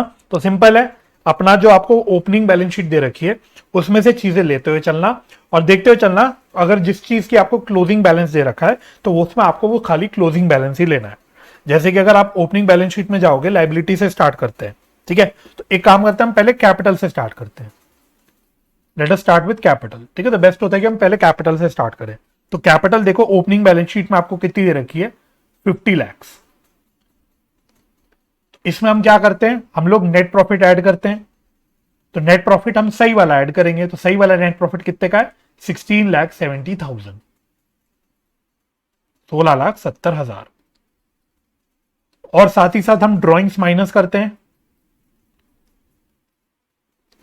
तो ड्रॉइंग्स कितनी दे रखी है, आप अपना सवाल देखते रहना, मैं अपने पास देख रहा हूं सवाल। तो ड्रॉइंग्स कितनी, 6 लाख की दे रखी है, बिल्कुल लास्ट लाइन पे उसने बोल रखा था 6 lakhs की ड्रॉइंग्स। ठीक है, हो गया खत्म। तो बस अभी बाहर कितनी फिगर आ जाएगी, 60,70,000, 60,70,000। ठीक है जी, ओके। अब बैलेंस शीट में देखना, ओपनिंग बैलेंस शीट में एक तो ट्रेड पेबल्स दे रखा है, लेकिन ट्रेड पेबल्स की क्लोजिंग बैलेंस की फिगर उसने नीचे बता रखी है, तो हम तो क्लोजिंग बैलेंस वाली लेंगे। तो ट्रेड पेबल्स आपको 31 मार्च 2020 का बता रखा है, तो वही ले लेंगे हम। तो कितना है, 11,40,000, 11,14,000। ठीक है, ओके। और ओपनिंग बैलेंस शीट में देखना क्या दे रखा है, एक्सपेंसेस पेबल दे रखा है। ठीक है, तो एक्सपेंसेस पेबल तो ओपनिंग वाला है, अब ओपनिंग वाला एक्सपेंसेस पेबल तो पे कर दिया होगा, है ना। वो ओपनिंग वाला एक्सपेंसेस पेबल जो है वो पे कर दिया होगा, राइट। क्योंकि एक्सपेंस पेबल, आउटस्टैंडिंग एक्सपेंस हमारी करंट लाइबिलिटी होती है, तो हम विद इन 1 ईयर उसको पे कर देते हैं। ठीक है, तो अब इसमें ना, इस वाले सवाल में कई बच्चों का सवाल आता है कि सर जो ओपनिंग बैलेंस शीट में एक्सपेंस पेबल दे रखा है 1.5 लाख रुपए का, वो क्यों नहीं ले रहे हम यहाँ पे। तो वो नहीं लेना भाई, क्योंकि वो पे हो गया होगा ना साल के दौरान, ऑब्वियस सी बात है। तो वो नहीं लेना, कॉमन सेंस लगाना है थोड़ा सा, राइट। लेकिन हम क्या लेंगे, हम एक आउटस्टैंडिंग एक्सपेंस हमारा है वो लेना पड़ेगा हमको, जो करंट ईयर का आउटस्टैंडिंग एक्सपेंस है, जिसकी ट्रीटमेंट अभी हमने ऊपर करी थी, वो हमको जरूर लेना पड़ेगा। तो आउटस्टैंडिंग एक्सपेंस कितने का है, आ जाओ, 1,80,000 का, 1,80,000 का, तो ये हमको लेना पड़ेगा। अच्छा, इसके अलावा अपनी नीचे देख लेना, जो उसने बैलेंसेस दे रखा है उसमें उसने एक बैंक लोन मेरे ख्याल से दे रखा है क्या, एक बार चेक कर लेता हूँ। नहीं, आई थिंक बैंक लोन नहीं है, मुझे ऐसा लगा कि बैंक लोन दे रखा है। ठीक है, तो बैंक लोन नहीं है, तो चलो काम आसानी हो गया। तो बस इतना ही आएगा हमारे लाइबिलिटी साइड में। अब एसेट साइड पे आ जाते हैं। तो एसेट साइड पे सबसे पहले है plant and machinery, plant and machinery. Plant and machinery का ओपनिंग बैलेंस है 30 lakhs, लेकिन इसमें से हमें डेप्रिसिएशन एडजस्ट करना है साल के दौरान। तो कितना डेप्रिसिएशन का रेट बता रखा था प्लांट एंड मशीनरी का, 10%। तो 30,000 का डेप्रिसिएशन इसमें से हम माइनस कर देंगे, सॉरी 30,000 का नहीं, 3 lakhs का, 3 lakhs। तो 3 लाख का डेप्रिसिएशन साल का लग जाएगा। तो क्लोजिंग मेरी मशीनरी कितनी बच जाएगी, 27 lakhs। तो ये हो गया, ओके। एक और फिक्स्ड एसेट आपको दे रखा है, furniture and fixture, furniture and fixture, ये कितना दे रखा है, 3 लाख। इस पे भी हमें डेप्रिसिएशन लगाना है 5% का। तो यह 10% का लगाया हमने, इस पे हम 5% का लगाएंगे, तो यह आ जाएगा मेरे ख्याल से 15,000। तो कितना क्लोजिंग बैलेंस आ जाएगा, 2,85,000। ये भी हो गया। अच्छा, और इसके बाद आपको और क्या एसेट्स बता रखे हैं, एक इन्वेंट्रीज बता रखी है, तो इन्वेंट्रीज ले लो। इन्वेंट्रीज कितनी बता रखी है, क्लोजिंग वाली लेना, जो आपको नीचे दे रखा है 14,50,000। इसके अलावा फिर आपको ट्रेड रिसीवेबल्स दे रखे हैं, कितने दे रखे हैं, 20 लाख। लेकिन इसमें से हमें प्रोविजन फॉर डाउटफुल डेट लेना है, प्रोविजन फॉर डाउटफुल डेट, ये हटा देंगे हम लोग। तो कितना प्रोविजन है, 5%। तो इसका 5% कितना आएगा, मेरे ख्याल से 1 लाख आएगा। तो 1 लाख का हम लोग प्रोविजन एडजस्ट कर देंगे तो बाहर कितना आ जाएगा 19 लाख। ठीक है, और क्या बचा, ट्रेड रिसीवेबल्स ले लिया, कैश एट बैंक लेना है, लेकिन कैश एट बैंक से पहले मैं ले लेता हूं प्रीपेड इंश्योरेंस। प्रीपेड इंश्योरेंस, ठीक है, तो प्रीपेड इंश्योरेंस जो हमने एडजस्टमेंट करी जिसकी अपने आप से, तो ये क्या है, बेसिकली एक एसेट है। तो 20,000 का जो प्रीपेड इंश्योरेंस है हम इसको एसेट साइड पे दिखा देंगे, 20,000 ये हो गया। और लास्टली आपका cash at bank, cash at bank,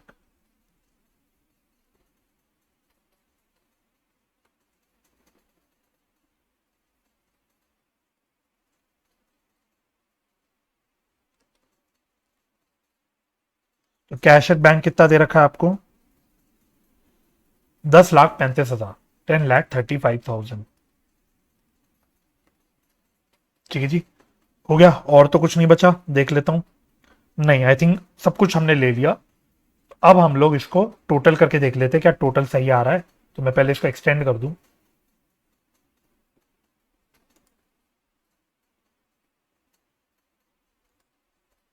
अरे कुछ एक्सटेंड नहीं हो पा रहा तो मैं इसको मैनुअली एडजस्ट कर लेता हूं, छोड़ो।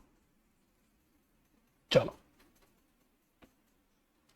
तो टोटल करते हैं पहले लाइबिलिटी साइड का, 60,70,000 प्लस 11,40,000 प्लस 1,80,000। तो टोटल कितना आ रहा है लाइबिलिटी साइड का, 73,90,000। एक बार एसेट साइड को भी मैच कर लेते हैं, तो 27,00,000, 285, 1450, 19,00,000,